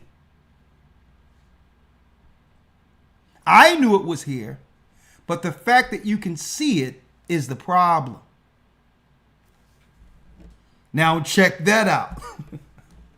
You see what I thought no one could see. I know my hang-ups. I know that this thing has always been operating in me, but I feel a certain type of way now because I concealed it for so long. I thought that no one could actually point it out. And now that you point it out, here I am. Here's the spirit you pointed out, and I'm coming after you. That's why they don't want to accept the truth, even when it's the truth. Because they will have a choice to make. They would have to get rid of the demon or allow the demon to what? Be their representative now that they can no longer conceal, and allow that demon to cut loose to fight against you now.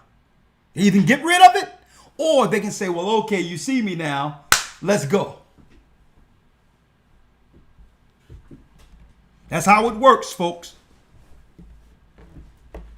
So, because when you tell someone the truth and you're sitting there looking at them and they admitted the truth, but they're still angry, they're still finding something to be right with, folks, you up against a serious demon. Because a righteous person would just look at you and say, you know what? I'm sorry. I got to fix this. It is true. I have to change. That's when you know the spirit in that person, it has overcome that demon that have always used them to fight through as a host.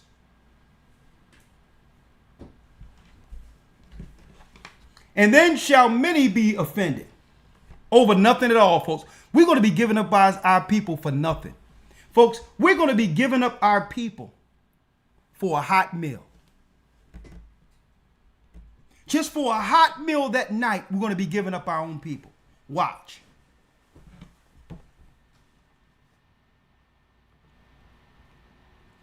And many shall be offended and shall betray one another. Read. And shall hate one another. And shall hate one another. Read. Verse 11. And many false prophets shall rise and shall deceive many. And many false prophets shall arise and shall deceive many. Now, as Christ go down, he's going to emphasize how to identify false prophet.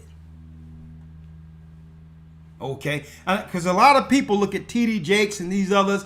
It ain't talking about the line of that. These guys are just wolves in sheep's clothing. Jeremiah 23 breaks them down. Evil leaders of the people.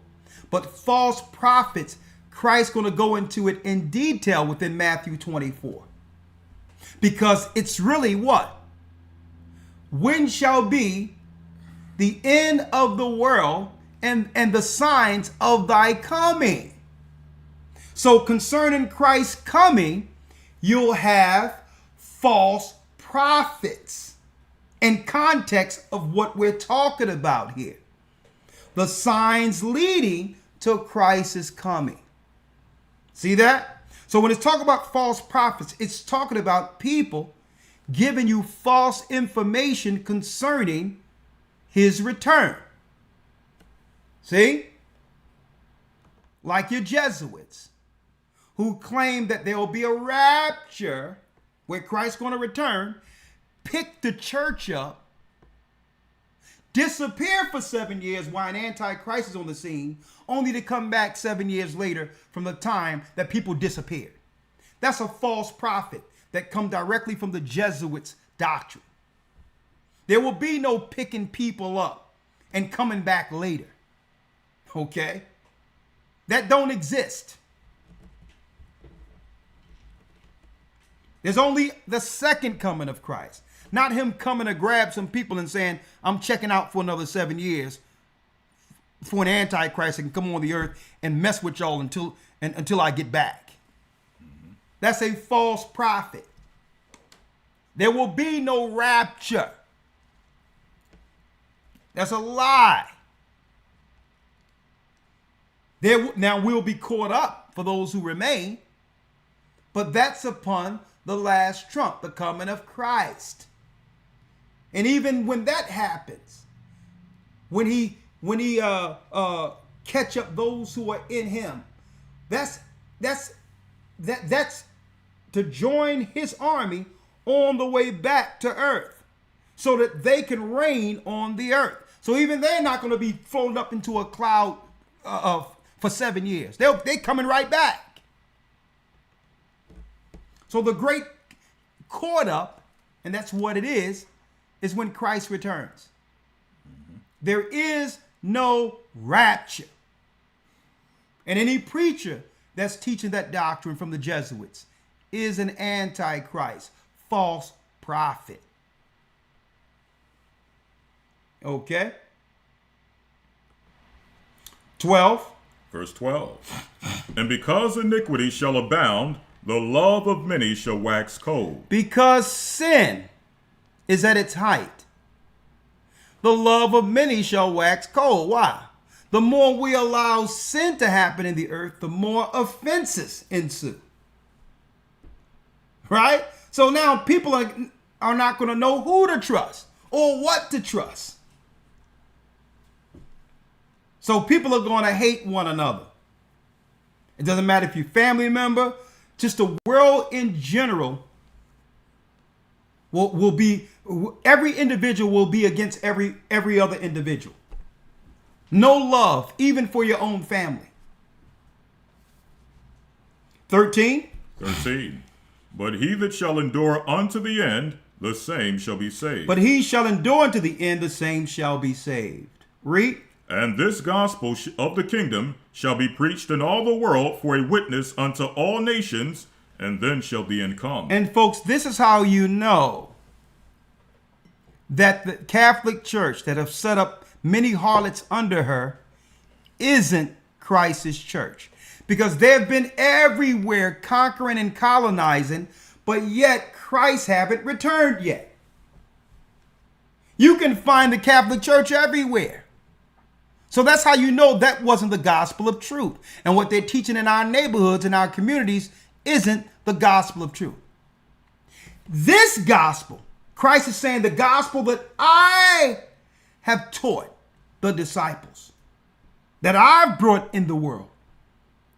This gospel of all the kingdom shall be preached into all nations, into the world, for a witness unto all races of people, and then the end shall come. Gospel means what? Good news.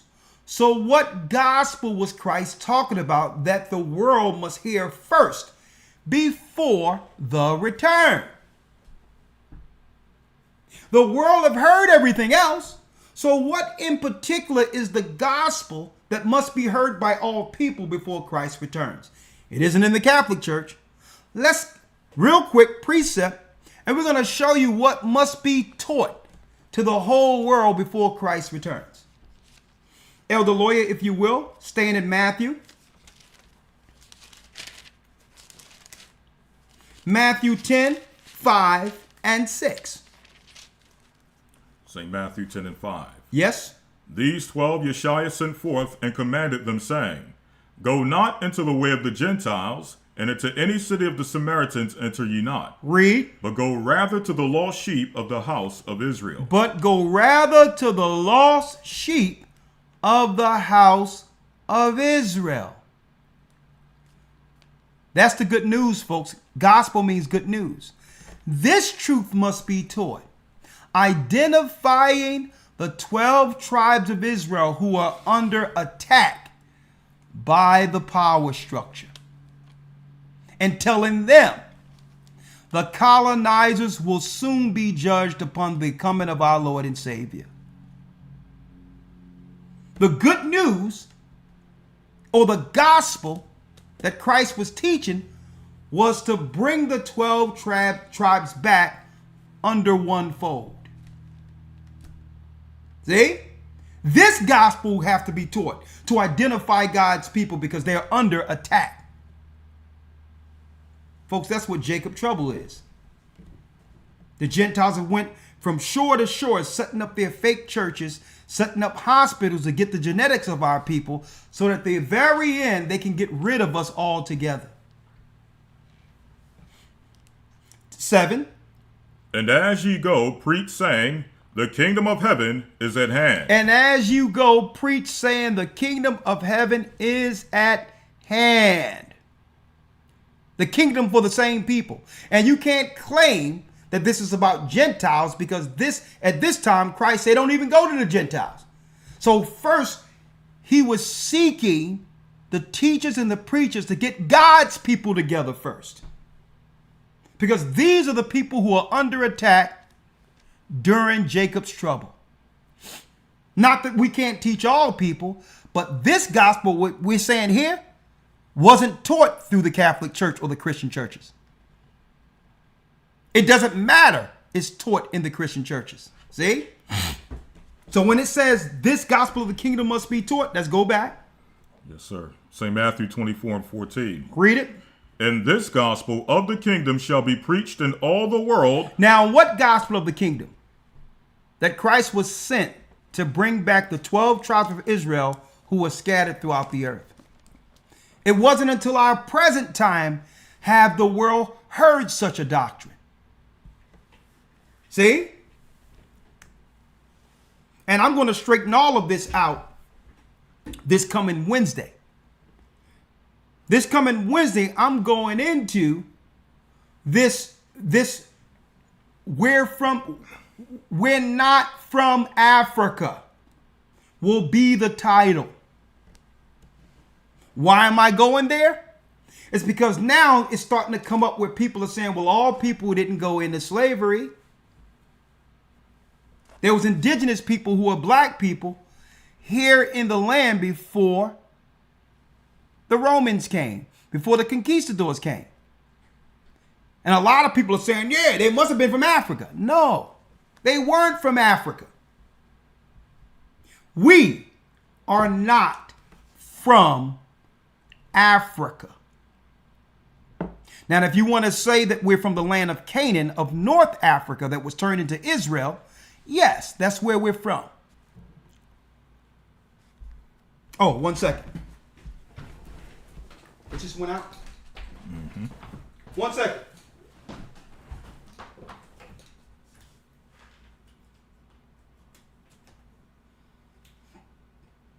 This thing get heated up and then it goes out. That's it. The wire. Yes, sir.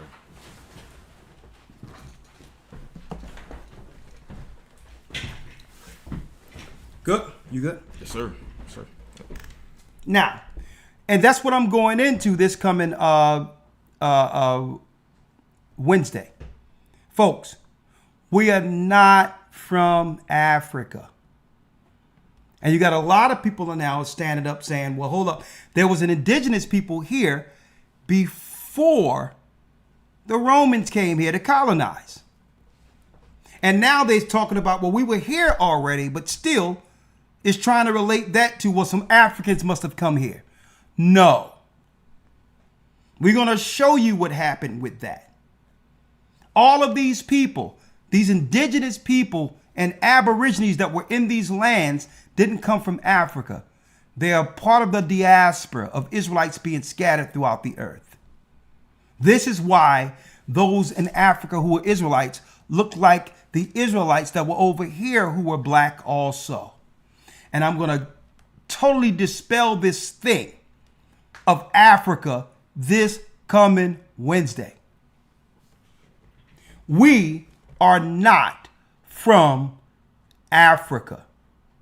We're from Israel. We're from Jerusalem. Now, if you want to say Ham had 4 sons, and all 4 sons, including the Canaanites, lived predominantly in North Africa, then guess what?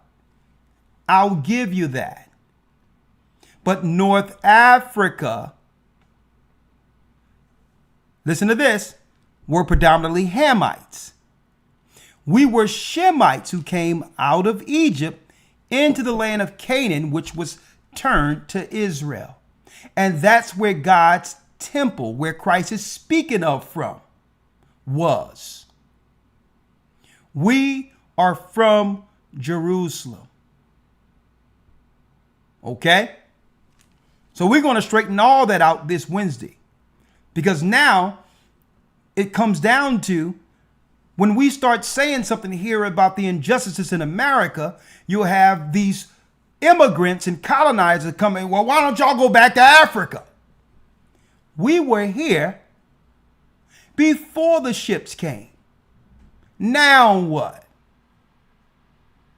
Why don't you go back from where you came from? Because this land was promised to us before the colonizers came. The 10 tribes were here. So that's another grift.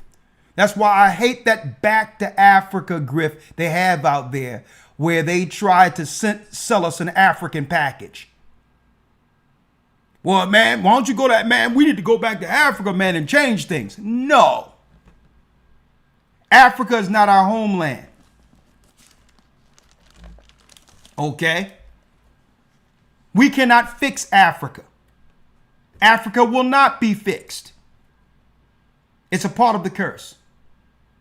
When Christ returns, we'll all go back into the land that belonged to our forefathers, Abraham, Isaac, and Jacob. That's the only way Africa can be fixed. A matter of fact, the name Africa comes from one of the sons of Abraham, one of the children of Abraham. Shemites. So I'm going to straighten that out this Wednesday to prove we are not Africans. That's all that back to Africa grift, Pan-African garbage.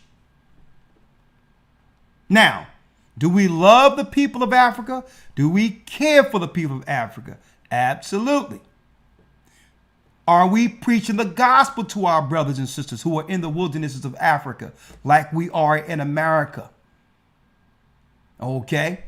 We're wanderers, strangers in these lands until Christ returns. Yes, we love our people in Africa, but we're not going for the African grift anymore. Okay? We were here before the colonizers came as the children of Israel.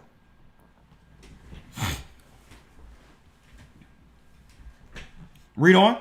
15. When ye therefore shall see the abomination of desolation spoken of by Daniel the prophet stand in the holy place, whoso readeth, let him understand.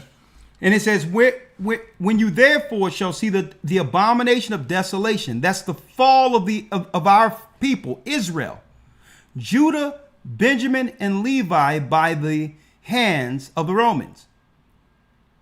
That happened, that's history, folks. This happened in 70 AD. Right. So he told the disciples that we will fulfill the prophecy of losing Jerusalem. It's called the desolation that was given to what? Prophet Daniel. Stand in the holy place. Whoso readeth, let him understand. Okay. Now the holy place at this time, people thought they can go to the mount or go to certain places, but they had to leave from the outer skirts of Israel before the Romans would come. Read 16. 16. Then let them which be in Judea flee to the mountains. That's how we got into Africa. That's how we got into Morocco, Spain, and all these others. When they talk about the expulsion of Jews from Spain, it wasn't speaking of those who were dealing with the religion of Judaism. It was speaking of our people who was already scattered there, the black Israelites who were later converted by the Muslims and were called Moors. The expulsion was our people getting expelled. After we lost that history, you have other people who are converts, who are now claiming that they've always been harmed for thousands of years and expelled when the expulsion happened to us. And we're setting history straight. There was never no expulsion of Roman Jewish people.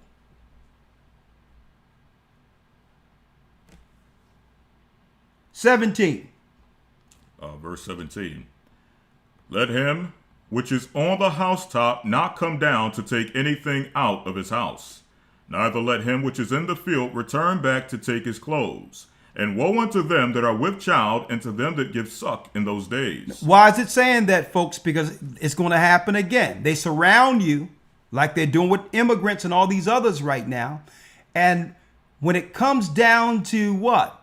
Having to leave and go into another area or leave altogether. That's right, folks. You may have to walk away without even going back to get anything. That desolation is going to happen again, but on a global scale. not just in one area like it was in Jerusalem. They're doing the same playbook again throughout all of the places they found the children of Israel.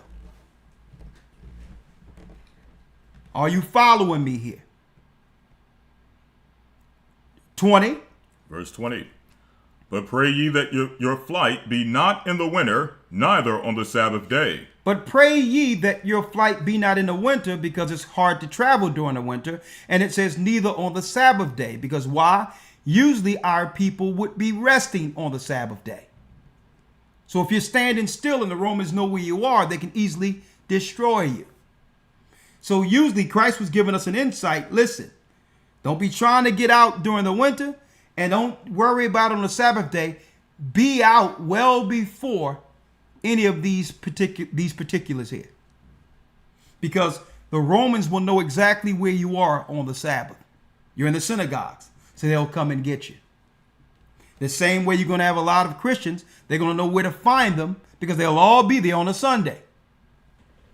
So he's saying, well, listen, get ready to leave with what? With the clothes on your back, and if possible, a go bag. And don't try to do it when it's hard to travel, like in the wintertime. Read. 21. For then shall be great tribulation, such as was not since the beginning of the world to this time, no, nor ever shall be. Read. And except those days should be shortened, there should no flesh be saved. If Christ didn't cut Esau's time short, no flesh would make it. You have to realize, folks,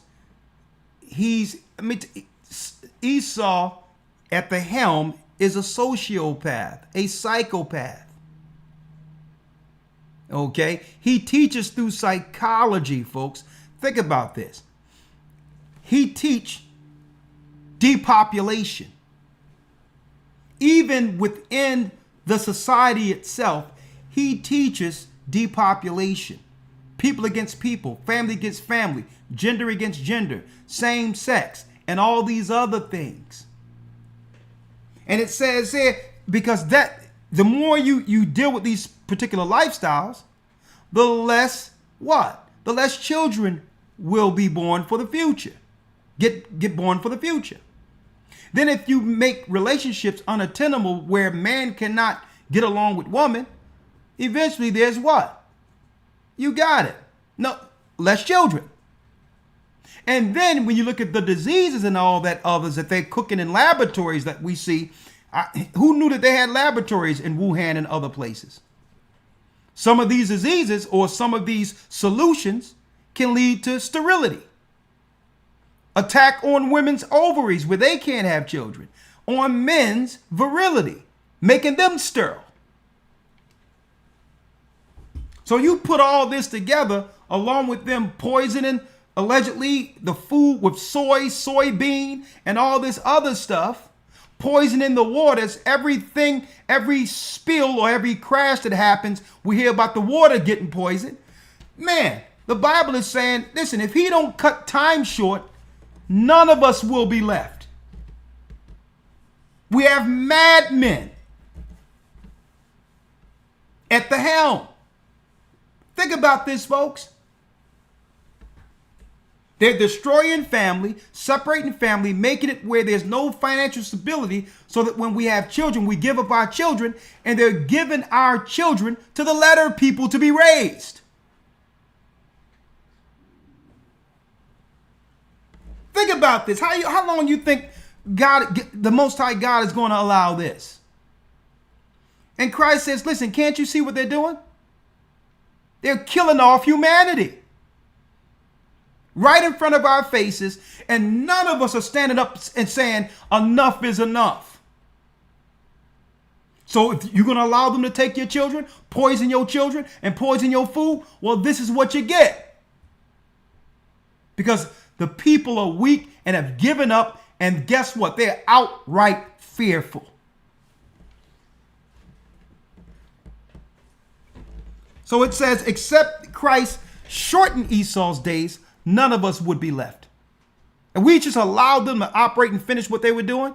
Folks, none of Jacob would survive this. And now I'm looking at a video and I see the gangster disciples and the gangs are all coming together and saying, listen, we're just waiting for one of our children to get hurt this summer. Or one of our women to get raped this summer. And you know what? The whole thing is going to pop off. We're gonna blow Chicago. Hold on. 1 second there. 1 second, folks. Yeah, it's overheating. 1 second.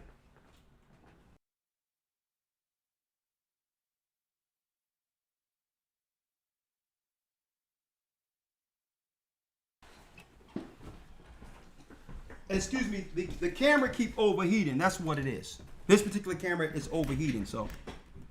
Right? So he says, listen, they're going to make it pop over there in Chicago if one of their children get hurt by these so-called illegals. And you know what? The government want that. They want that because once they have that, they can bring in the National Guards and now come up with some fake group that they're going to say happened amongst black people, like the Hamas here in America. They're going to name it something else, and then they're going to be able to come after our people under the clouds of that particular group and wipe them out, wipe our people out. Right? Mm-hmm. Read on. 22. And except those days should be shortened, there should no flesh be saved. Read. But for the elect's sake, those days shall be shortened. But for the elect's sake, for our sake, Christ is going to shorten that time, brothers and sisters. Read. 23. Then if any man shall say unto you, Lo, here is Christ, or there, believe it not. See that? Many false prophets shall come into the world, like it said earlier in those precepts. The false prophets would be saying what? Christ is here. Christ is there. That's a false prophet. Read. For there, verse 24, for there shall arise false Christ and false prophets, and shall show great signs and wonders, and so much that if it were possible, they shall deceive the very elect. And they're going to be coming with what? Deception to a degree that if you believe them, what? They shall deceive the very elect. If you didn't know Christ, you would be deceived unless you were chosen to see exactly the end times according to Christ's words. So if it was possible, the very elect would be deceived. But it's showing right here that if you are of the very elect, it's impossible. But these guys are going to become with so much trickery. Folks, I'm going to tell you right now, their trickery is so on point, deceptively. If we didn't have the truth, we would actually believe it. If we didn't know what Christ was saying here in totality. No. We understand, folks, that we're going to be as pilgrims on this earth. We're going to have to what? Use our assets and all of that and parlay them into other things so that when something is no longer viable to live here, we'll be able to be someplace else and live. And we'll be like that until the wilderness. We'll be like that until the wilderness, folks. So even with us planning, making food, getting land for refuge temporarily and all that, we're doing it with the mindset that one day we'll walk away from it because we prepared something else that can give us some time to preserve time up until the coming of our Lord and Savior. Anything we receive, we know it's temporal, to be utilized for the next stage before Christ returns. That's how you plan. 25. Verse 25. Behold, I have told you before. Wherefore, if they shall say unto you, Behold, he is in the desert, go not forth. Someone say, yeah, come on to the desert. Christ is over there. This is where Christ's going to pick us up at. No. Read. Behold, he is in the secret chamber. Man, I know exactly where Christ is going to be. I know exactly where we can go. No. Why? Why you don't believe it not? Because when Christ returns, every eye shall see. So I don't know what secret sauce you think you on that I know this one place. No. Where Christ is going to be. No. Because when Christ returns, every eye shall see him. Read. Behold, he is in the secret chambers, believe it not. Believe it not. For as the lightning cometh out of the east. And I'm going to tell you. And I'm going to show you, brothers and sisters,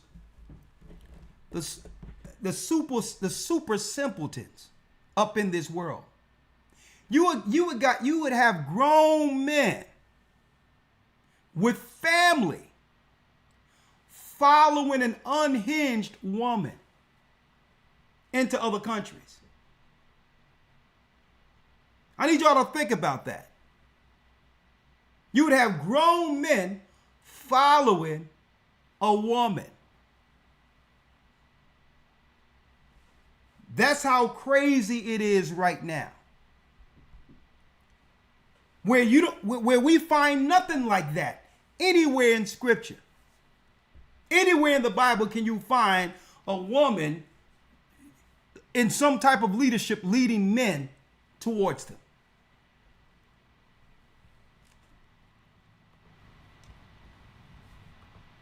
(27) For as the lightning cometh out of the east and shineth unto the west, so shall also the coming of the Son of Man be. Exactly.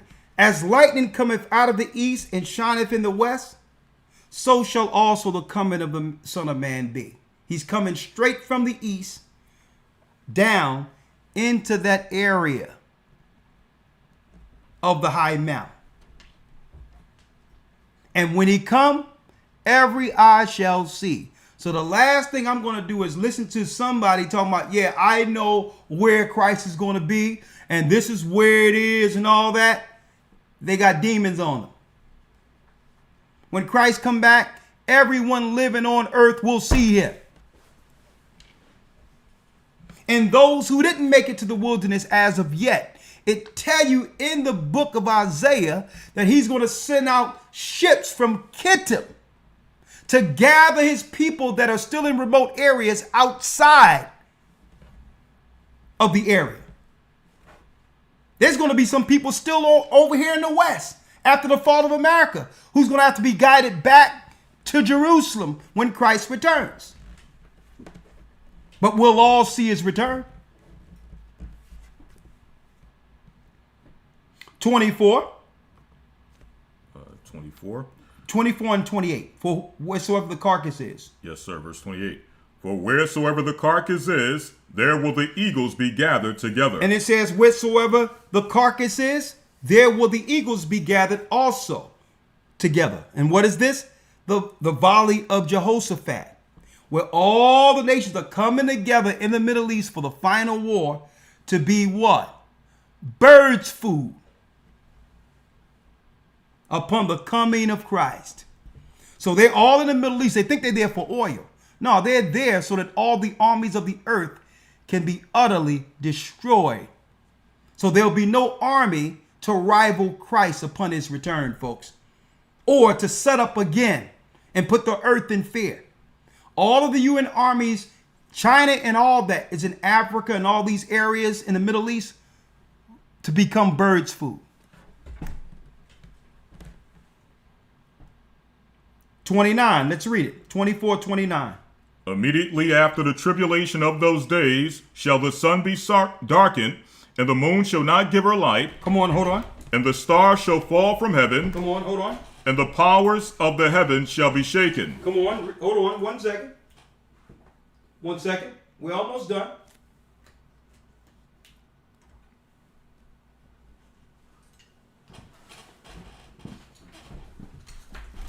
Read that last piece again, Elder Lawyer. 24 and 29. Yep. Immediately after the tribulation of those days shall the sun be darkened, and the moon shall not give her light, and the stars shall fall from heaven, and the powers of the heavens shall be shaken. And the powers of heaven shall be shaken. So when Christ returns, all of the stars, the moon, the sun, they'll all turn into their original angelic form to follow the only light back into the earth. That's what this is talking about, folks. All the luminaries that were created in the beginning must take their original angelic shape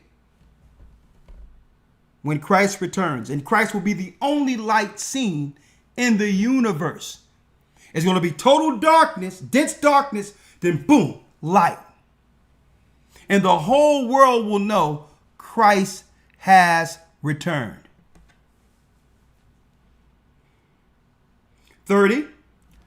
And then shall appear the sign of the Son of Man in heaven, and then shall all the tribes of the earth mourn. Why would they mourn? Everyone and their mothers are claiming they're waiting for Christ to return. Why are the tribes of the earth mourning? Because why?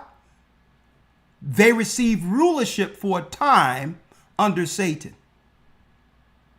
There will be no Chinese president, Russian president, American president, African presidents. No. Every nation must bow and give their crown. That's why they're mourning, because now it's their time to serve. You're not calling no shots in this kingdom. Every nation, every race of people, when Christ returns, will have an ambassador from Israel to govern them. There will be no Chinese ambassador in leadership. There will be no East Indian president. There will be no Iraqi president. There will be no Egyptian president. The only ambassadors for every nation will be our people, God's people. And the law will reign over the earth. God's law will reign over the earth. So this is why the tribes of the earth will mourn, because their rulership over God's people, Jacob, has come to an end.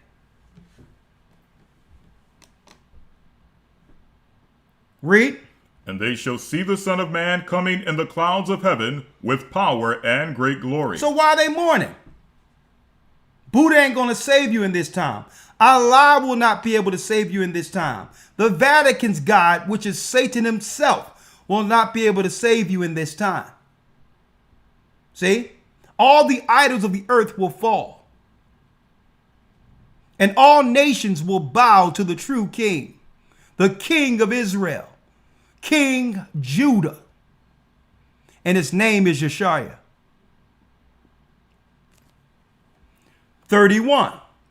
And he shall send his angels with a great sound of a trumpet, and they shall gather together his elect from the four winds, from the one end of heaven to the other. Now that's crystal clear.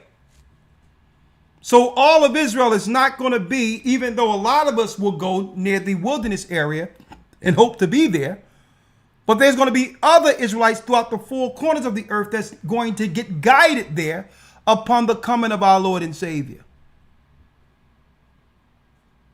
See that? 32. Now learn a parable of the fig tree. When his branch is yet tender and putteth forth leaves, ye know that summer is nigh. So likewise ye, when ye shall see all these things, know that it is near. Know that it is near. Even at the door. Even at the doors. When you see everything that we've discussed, know that we're this close to deliverance. See, and this is why the world have gone mad. This is why they're throwing everything at Jacob now. Go ahead, please sin. Do whatever you want. You want to become a boy? You want to become a girl? Just whatever.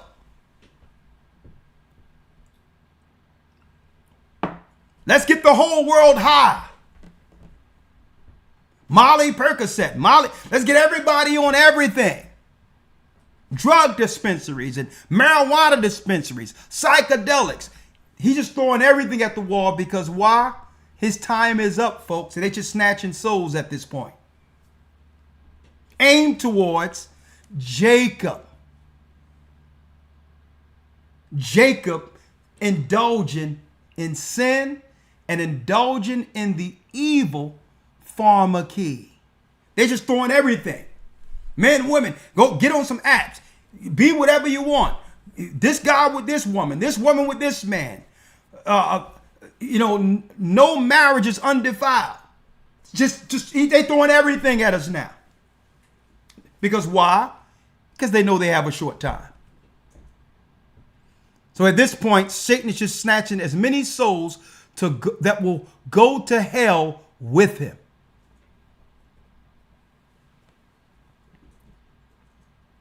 (34) Verily I say unto you, this generation shall not pass till all things be fulfilled. And when it says this generation shall not pass, it's talking about the generations of what? The generations of Christ's birth to Christ's coming. The generations which is times, and a dividing of times. It's not speaking of no one generation. It's speaking of the whole generation span of the Roman Empire's rule. This generation shall not pass until all these things be fulfilled. Read. Heaven and earth shall pass away, but my words shall not pass away. Heaven and earth shall pass away, but my words shall not pass away. Read 36. But of that day and hour knoweth no man, no, not the angels of heaven, but my Father only. So no man knows the exact day or hour. How do we know this? Because the time that he gave them, he's cutting short. See? One moment. Almost done, folks. Almost done. Stick with me.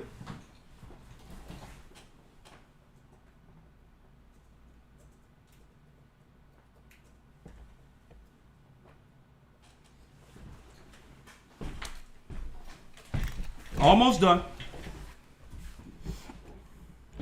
A matter of fact, let's do this. Be on the safe side. 1 second, folks. We're going to end it with this one here. Because I really have to get this one out. 1 second.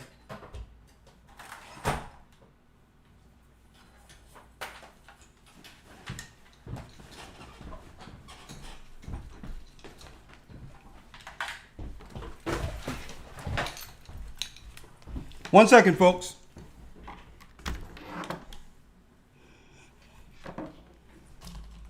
Hold that. Don't worry about it. I gotta fix that camera. That's it right there. Yep, I can use that.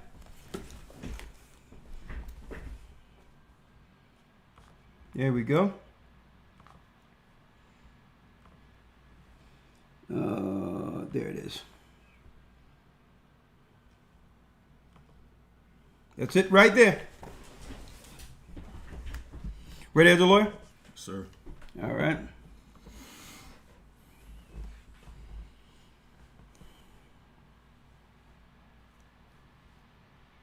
All right, we are good.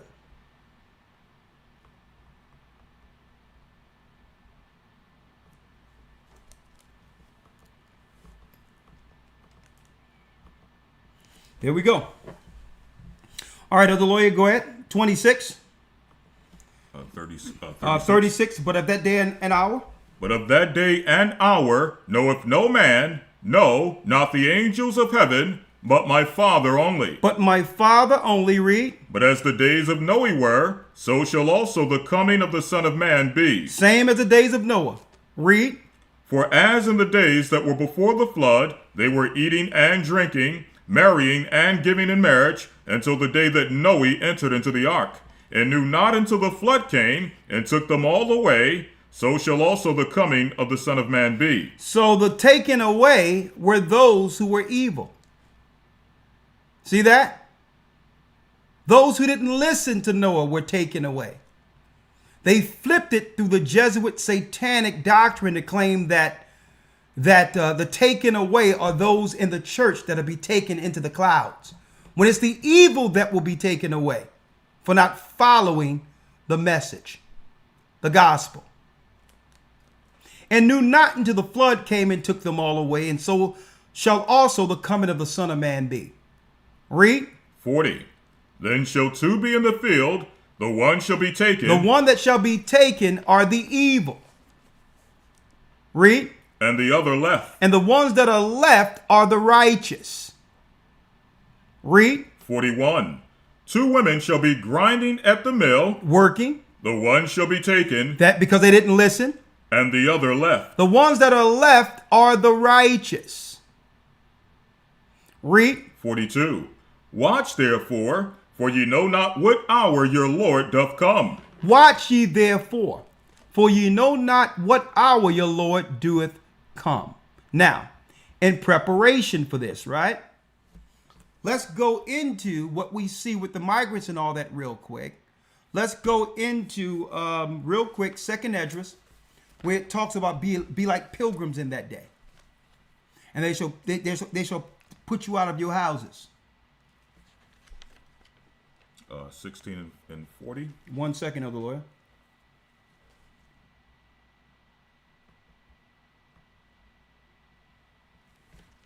Yep, let's go. All right, 2nd Ezra 16 and 40. 2nd Esdras, let's get it real quick.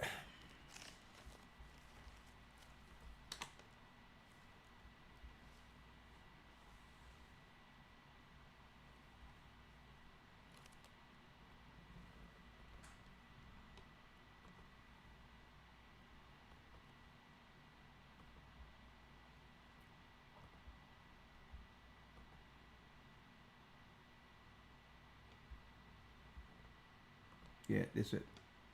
All right, 2nd Esdras 16.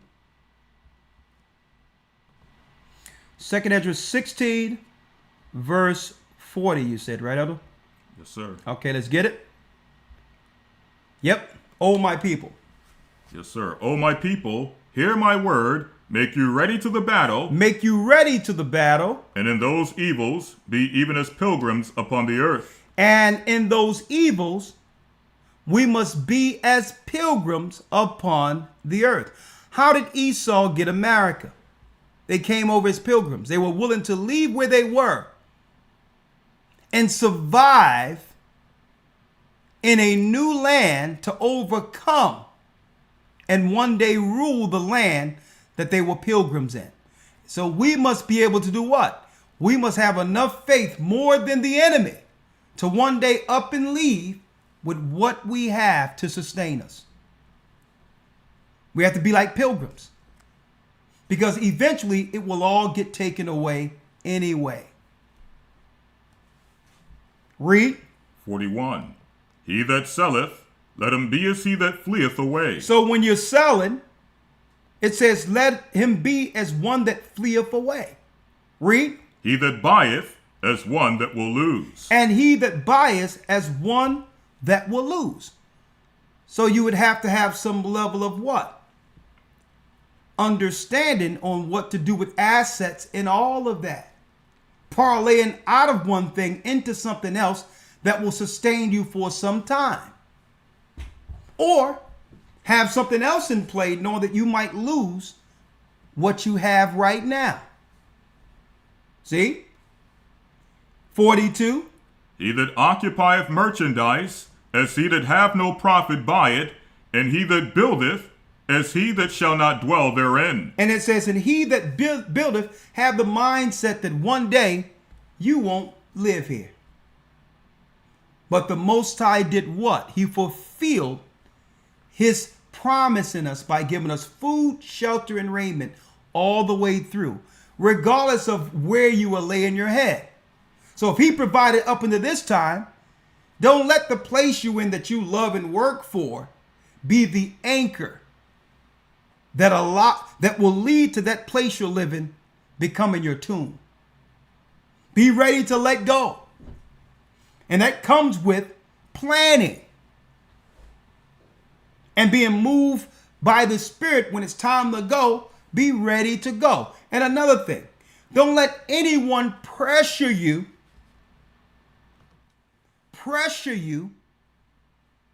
into doing something.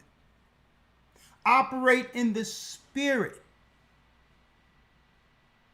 Don't let anyone try to pressure you into doing something, because usually they're trying to tell you to sell what you got so that they can get your money. Oh, I can help you with the whole thing. I bet you can. So let nobody try to pressure you. That's why even when we traveled the country and went places and set up in all other areas and churches and all that, this is why we were never over anyone's finances, ever. We didn't want to be involved in anything that you were dealing with like that. Okay? So you'll have these people overseas saying, I got the hookup. And you're going to be taken, and you're not even realizing that they're splitting money with the foreigners, betting on you, betting on your fear. And guess what? This is how they're going to totally gank you. That's why even overseas, like, no, I'm not responsible for none of your finances. A man is over your house. That's your husband. Your wife, that's your family. I don't got nothing to do with your living expenses. None of that. Okay?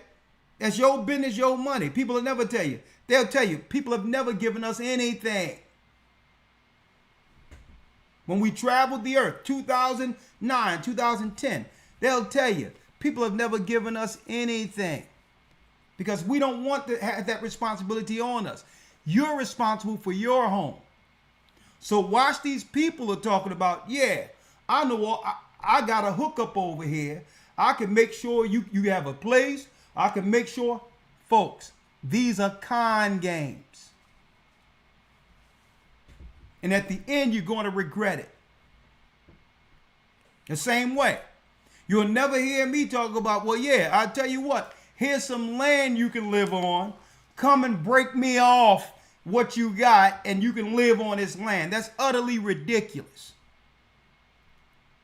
When it all break down and we all agree what we got, put it all in a pot for all together so that we can survive that week or going forward, that's something different.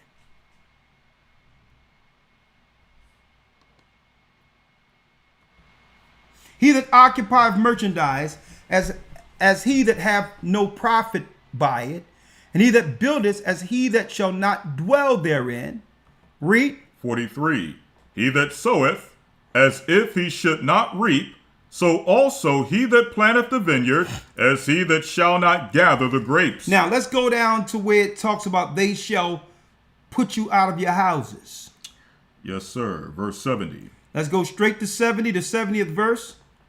For there shall be in every place and in the next cities a great insurrection upon those that fear the Lord. And this is what's going on in Chicago and the inner cities, and with the so-called migrant crisis. It's not a migrant.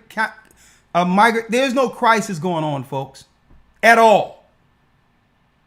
This is war.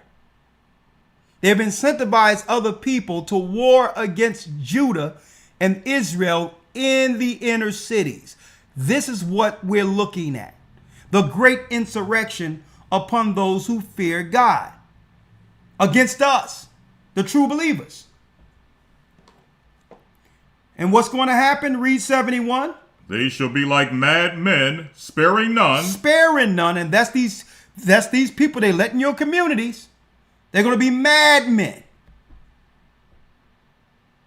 They're going to be taking people's children. You're going to hear about organ harvesting. You're going to hear about our children going missing.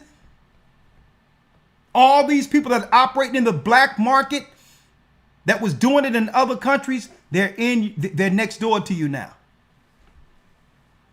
They're next door to you now. So if some rich guy in the country they come from need a kidney, need a heart, need an organ, guess what, folks? Easy pickings. They're in the midst of the children of Israel with these healthy organs, with these healthy bodies, whom the world have no worth in. The world could care less for these people. So if somebody from their homeland needs some organs, they're going to be able to get some quick bucks by snatching people. And I'm going to tell you, it's going to be outright warfare in these communities.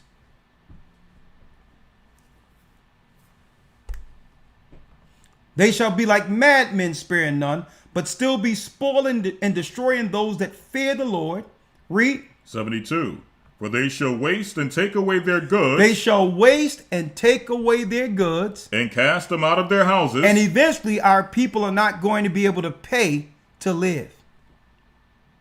Casting people out of their houses. That's right, folks. They're going to have alternative camps for those who can't afford to live amongst regular society. So they're going to give you a place to stay, but it's not going to be like it used to be. All of the housing in our community now have been transferred over to the mercenaries you see who are in your inner cities labeled as migrants. They're going to reject the vouchers for Section 8. They're going to cut off welfare and say you can work and we'll give you a stipend for your work. And if you need a place to stay, we're going to give you the camps where some of these illegals used to live on the outside before we opened the gates. You can stay there. They will waste and take away their goods. They already started taking away our goods by transferring our finances to illegals and cast them out of their houses. That's right, folks. We're talking about putting people on the streets. It was written in the prophets what our people would experience before deliverance. Jacob's trouble. But what comes out of this? 73. Then shall they be known who are my chosen. At that point, we're going to find out who really believed in God, who really claimed they had the faith of the righteous. Now, either you're going to sell all the way out for a piece of bread against your people, or stand with God and say, Lord, I came into this world without nothing. Guide me. I'm on your side. Guide me. The devil have taken everything away. He have stripped me bare like the prophet Job. Help me. And folks, that's when you're going to find out that the God who have delivered you this truth was present the whole time. We're not going to make knee-jerk decisions out of emotions. Because why? Brothers and sisters, we're not home anyway. So what if the devil strip everything from you? This is not home. Now you can stand 2 feet grounded with the Almighty and say, Lord, I'm yours. Whatever you need from me, I'll do. Guide me. The whole earth is my house now. The earth is your footstool. I'll serve you. Then it shall be known who is my chosen, because the majority of the people, like they did during the time of the jab, is going to fold. The majority of people will be crying on the street saying, woe is me, woe is me. They've given the migrants everything, when this is the legislation you voted for. These are everything you're exhibiting, you participated in by saying this is what we wanted. Because you trusted in the government and the political system more than God. And the political system it's just going to remind you of who you are and who they are under every circumstance. And that same political system is now throwing our people out to the streets. But the Most High has a hand in it. We're being tried, right? So it states here, then shall they be known who are my chosen. We can talk about that chosen stuff and us being a child of God when everything is comfortable. When you're comfortable. But when things become uncomfortable, what choices will you make? See? I know what it is to have nothing. I know what it is to have a lot. See, I know what it is. Hey, listen, give me a small cot, a blow-up bed, and guess what? I'll find something to make to eat. I don't need much. As long as I got my Bible with me and I can teach the word of God. I've been throughout this whole earth with nothing. Okay? So to know how to adjust under any circumstance, because it's the Most High who guides us. It's the Most High who was with me when I had nothing and have guided me to be able to get substance, knowing that what? A drought is coming. And we're going to have to feed ourselves for a time because the enemy is drawing back any finances that's aimed towards helping God's people.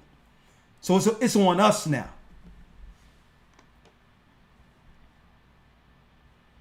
Read it. And they shall what? And they shall be tried as gold in the fire. They shall be tried as gold in the fire. See? See, gold, when we buy gold, when you see people buy gold, it's all shining. That's not how gold looks initially. When our people be panning the gold, you can hardly tell the difference between gold and a rock, really, until you see a little shine in it. But then they put that gold in the fire, and what happens? All the infirmities and soil burns out of it, and the gold begins to shine as liquid, separated particles from the bad stuff. And then you get that golden nugget that shines because what? All the dirt, all the stuff that took away its luster or stopped its luster no longer is a part of the gold itself. This is what the Most High will do with everyone he loves. He will purge us to separate us from the infirmities that leads us to hell so that we're shining like pure gold. So now it's not the substance and the things we have acquired and the stuff we've acquired is the example of success or what we can actually be proud about concerning our achievements.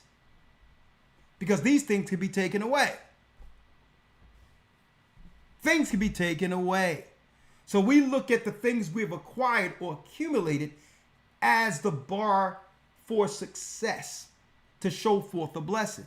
Well, what if the Most High take it away?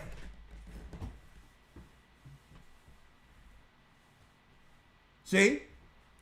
Now you believe you're worthless. You're worth less. Because everything was wrapped up into things. Your worth, your acceptance to the world was based on the things you've accumulated. When really that's not what the Most High is looking at. He's looking at the inner man. Because he can take you anywhere. He can bring you down and make you poor, or he can make you rich overnight. It's what's in you. And that's the spirit you take as a pilgrim anywhere. Anything that I build any place, I can do it anywhere on this earth because it's in me to do. Because I don't trust in one territory, one thing, one place. I trust in the Almighty and I trust in his Son. Christ could have had anything in this earth, but he walked this earth as a pilgrim and was able to utilize everything in it. Hey, Peter, James, others, put down your net. Put down your net and come follow me. I'm going to make you fishers of men. How much did Christ pay for a boat? Nothing. They cleaned that fish smell out of the boat and they traveled all throughout the areas of Israel on the outer skirts to teach the gospel. Here it is. There was no planes back then, but now Christ has a boat. He has ships now. So there was no need for him to try to acquire things because the whole earth serviced him for God's sake. And that's the mentality we must have, that the Most High has what? He has something to sustain us somewhere else if we walk away. Don't panic. Now let's talk about money real quick. Ecclesiastes, Elder Lawya, 7 and 12. Let's talk about money real quick.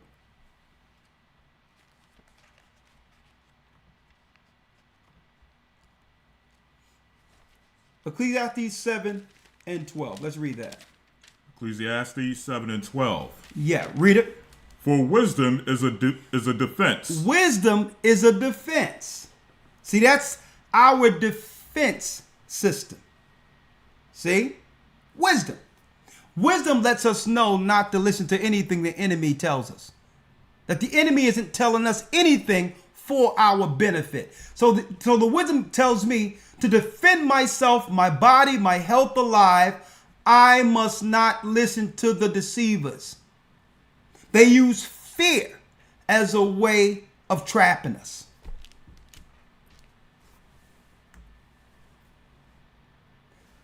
I fear nothing. I fear no man. I fear God only.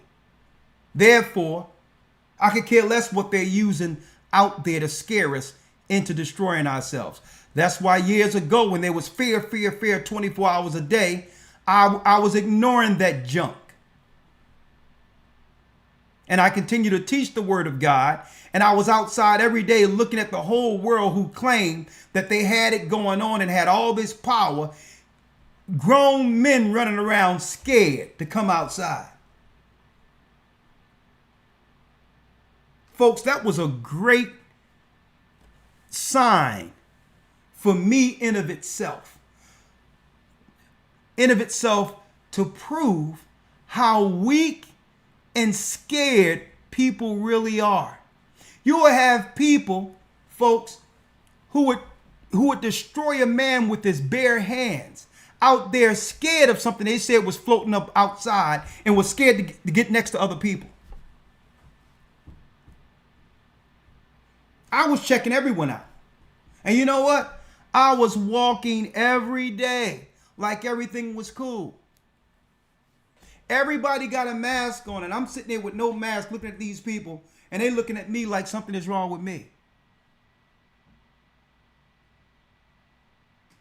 Because I wanted to prove at the end of it, when they see me again, after the scare is gone, maybe they would have some level of inquisitive spirit to ask me questions like, you didn't do anything. Why aren't you dead? I thought that maybe something would jog in them to say, well, hold up. This guy didn't follow none of this crap and wasn't scared of anything. What God you serve?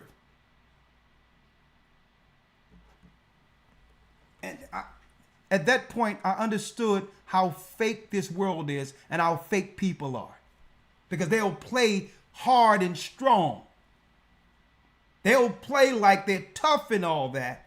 But the only thing the government have to say is that something is floating around. And in that instance, they can take you out. Because you're scared, they know exactly where you're going to be because you're scared to come outside.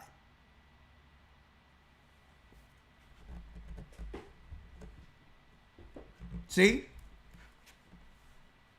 Wisdom is a defense. And money is a defense. And money is a what? Is a defense. Is a defense. Money in of itself isn't bad if you know what to do with it. See?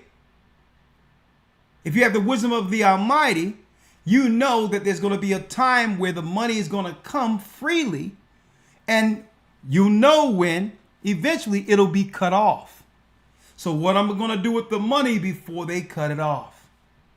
Put it into something tangible that will sustain when the system fails.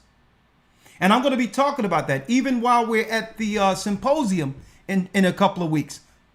In Augusta, I'm going to be talking about that. Because here it is, we're making all this money and this salary with all these degrees, and at the end of the year, we don't have any money to show for all the work we've actually put in for these corporations or others. So that's a slave. That's a slave. Think about it. The slave quarters were actually paid for by the plantation owners. That means they were willing to pay for our quarters as long as we worked. Our dental, when we got sick, they had to pay for our health care because you can't have a sick slave, right? That would slow up the work. So they had to pay for all of that. Now they made it where they put you in a system where you work and you have to pay for it yourself now with nothing to show for it. So they just changed the dynamics of slavery or servitude. But instead, we're paying for our own now, opposed to them paying for it. So if you're not seeing anything at the end of the year for what you're actually, for what you've actually sown and working, what's the difference between that and being on the plantations? There was nothing to show for it back then, but we still had a place to stay. We had we had food every day, and our health care was taken care of. So it's really no different. It's just a higher standard from where we were. Just a little higher standard. The optics of freedom. So understand it says, for wisdom is a defense, money is a defense. So money in of itself isn't bad if you know how to plan. Ask the prophets. Abraham had much. Isaac had much. The 12 tribes had much. But they understood what to do with it. Money is a defense, but what's excellent above them all? Read. But the excellency of knowledge. But the excellency of knowledge is that wisdom giveth life to them that have it. Wisdom giveth life to them that have it. With all of it, you must have the knowledge to know how to deal with resources. If you're just chasing money and don't have wisdom, the money will do nothing. You'll just spend it and put it back into the system to those who are oppressing you. So money is a defense. If you understand, well, a certain portion of this go towards not a rainy day. Okay? We're talking about a famine where there's nothing left. What resources do I have in place to sustain myself for a time? We're going to be discussing that in the near future. Last, now when does money work counter to people? When it's counter to why God says money is a defense. So there's pros and cons. The pro is, if you got money, you can plan, you can do things. It gives you flexibility. It gives you choices in case of emergencies, right? So it can defend you against a lot of things, right? Now, this is where money goes wrong. Let's go to 1 Timothy 6. 1 Timothy 6, verse 10. Let's read it. 1 Timothy 6 and 10. For the love of money. For the what? For the love of money. For the love of money. Is the root of all evil. Is the root of all evil. See? That's the root of everything evil. When your objective or your overall objective from any scenario is money. I want the money. If you're doing something strictly for the money, that's the root of all evil, because now someone can come dangle some money over you in exchange for your soul. See? In exchange for you betraying your own people. Because they know you just want the money. Like people are saying, I'm out here to get the bag. But at what cost? Your soul? See? It's the love of money is the root of all evil. But if you have objectives and you have plans in place where you're getting finances, knowing that you're preparing for when things break down, that's not the love of money. That's money as a defense. Y'all see the difference? So if you're doing something and it's strictly to maximize profit, because you want to make more money and let me take this money and make more money, then no, that's the love of money. That means at any time, Satan can use that for an exchange for something. Y'all got that? I want y'all to understand the difference. Read on. We'll end it here. Which while some coveted after. Which while some coveted after, like we see last Wednesday, the music business, they know our people are impoverished, and they offer our people what? Prestige, recognition, and finances for an exchange on something. Give up your people. Sell your soul. Compromise your morality. And we'll give you all the money you want. Help destroy your people. Because if they know this is what you're looking for, this is what you're covet after. You're just coveting and wanting things to shop and do this, that, and the other. While some coveted after. That means some people, their whole existence is that. So the enemy can use that in instances like we see with P. Diddy and others. Because that's all they want. They're not thinking about how can I save my people?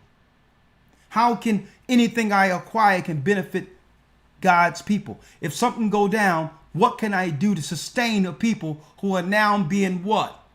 Left out of the financial sphere. Who's going to feed my people? And these folks, these are the things I have to think about, especially for those who are baptized within the church, who have always been a part of the church. If something go down, can we feed them? Can we give them temporal refuge when something happened in the city? But none of that happens unless we do the right thing in planning to get resources to know that that time is coming. And I'm putting it out there. And it says, they have erred from the faith and pierced themselves through with many sorrows, where money have become the objective. And I'm putting this out there because when you see us doing things like the Royalty Summit that's coming, this coming in 2 weeks, folks, that's a church initiative. Guess how much money I get out of that? Zero. I get a donut from that. I'm willing to give my time and my spirit and my know-how to be a part of it because I know we can accumulate some finances that can go back into the gathering of Christ Church. And with those resources, land, organic food, and others. Guess what? And this is what y'all don't know, folks. Even when I collect at these teachings, when I collect offerings, an offering is supposed to go to the one that's teaching. Do y'all know this? Guess what, folks? It all goes into the church. I don't get 1 cent out of those offerings when we come together on Sabbaths and all that to teach. Elder Lawya will tell you, not once after an offering happened that we sit in the back of the room and I take what and say, Elder, hon, you can have, let's split this in half. Mm-hmm. It never happens. Right. It goes directly to Treasury. They mark what it is and it goes into the church. not one thing of offering when I teach comes to me. Not one red cent. Because what belongs in the church is it's my giving to the church. If I get something, whatever I get, I got to pay taxes on what I get. And that's my money. And that's it. But I never take anything from the church. Zero. And it's important that y'all understand that, because y'all may look at some of the ventures we do and all that and say, well, hold up. What is this? Nah. We have a certain amount of time before the resources are cut off altogether. And servants of the Almighty we're going to need something to feed our people with. And if we don't think forward with it, then there'll be nothing to help sustain us and the people of this church. Now, I know y'all rarely hear me talk about that, but I need y'all to know that when we give these, like the symposium, these 2 days, folks, I don't get any money from any of that. Them tireless nights where I got to be there for the people and pray with the people and talk with the people, set up everything that's going to be there. I'll be there for the play. The next day I'll teach the next morning, and I'll be tired coming in Sunday morning. And guess what I get, folks? A big fat zero. But it's good enough to know that it's going into the church.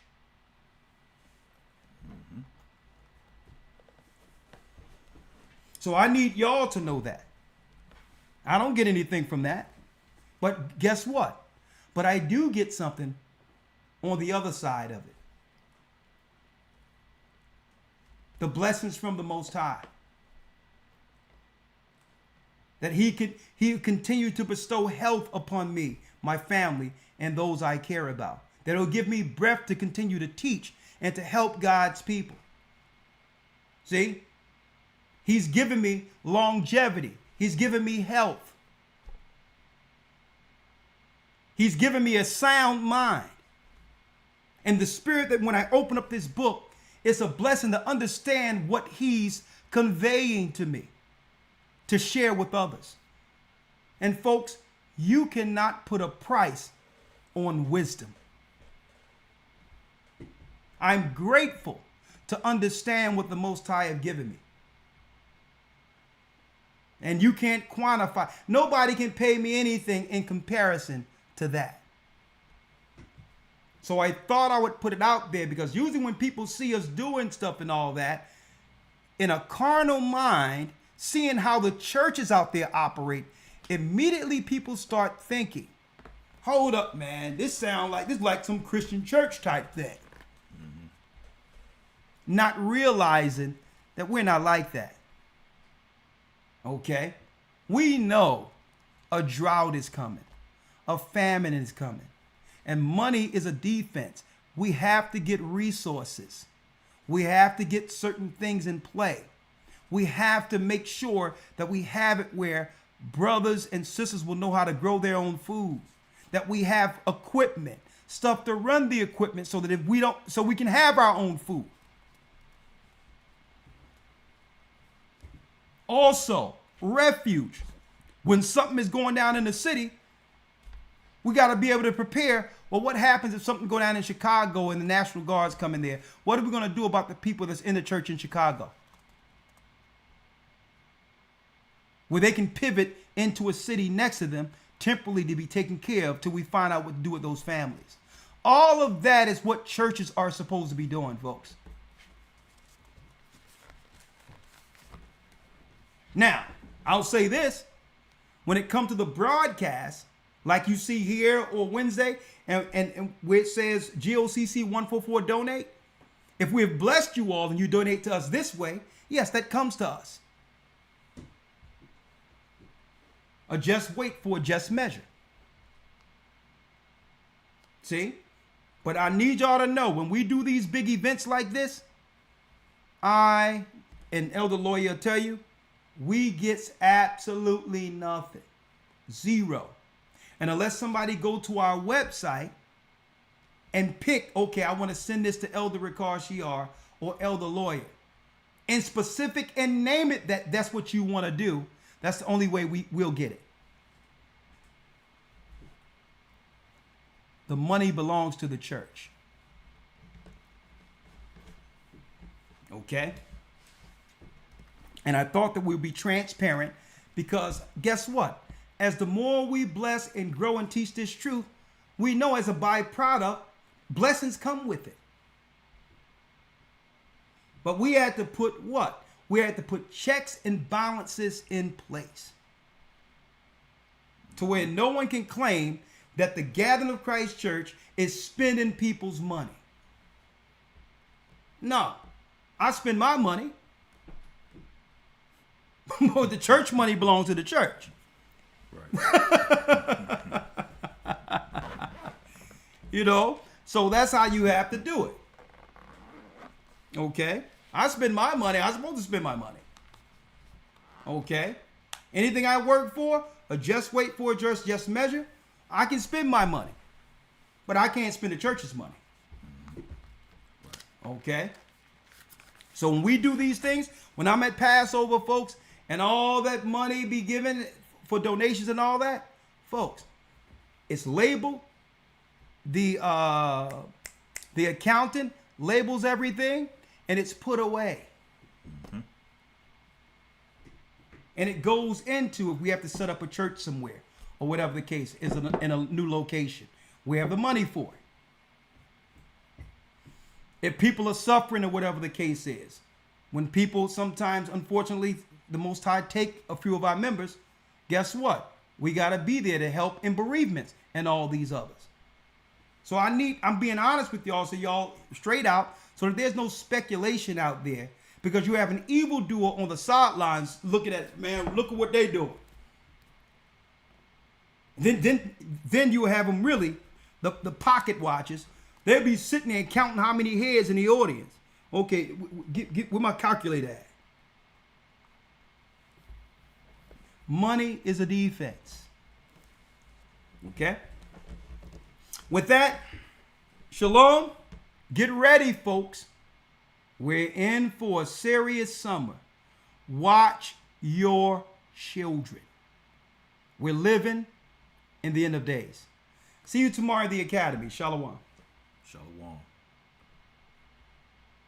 I opened up the book and see that the apple of your eye included me, and through the tribulation I know I must stand, for under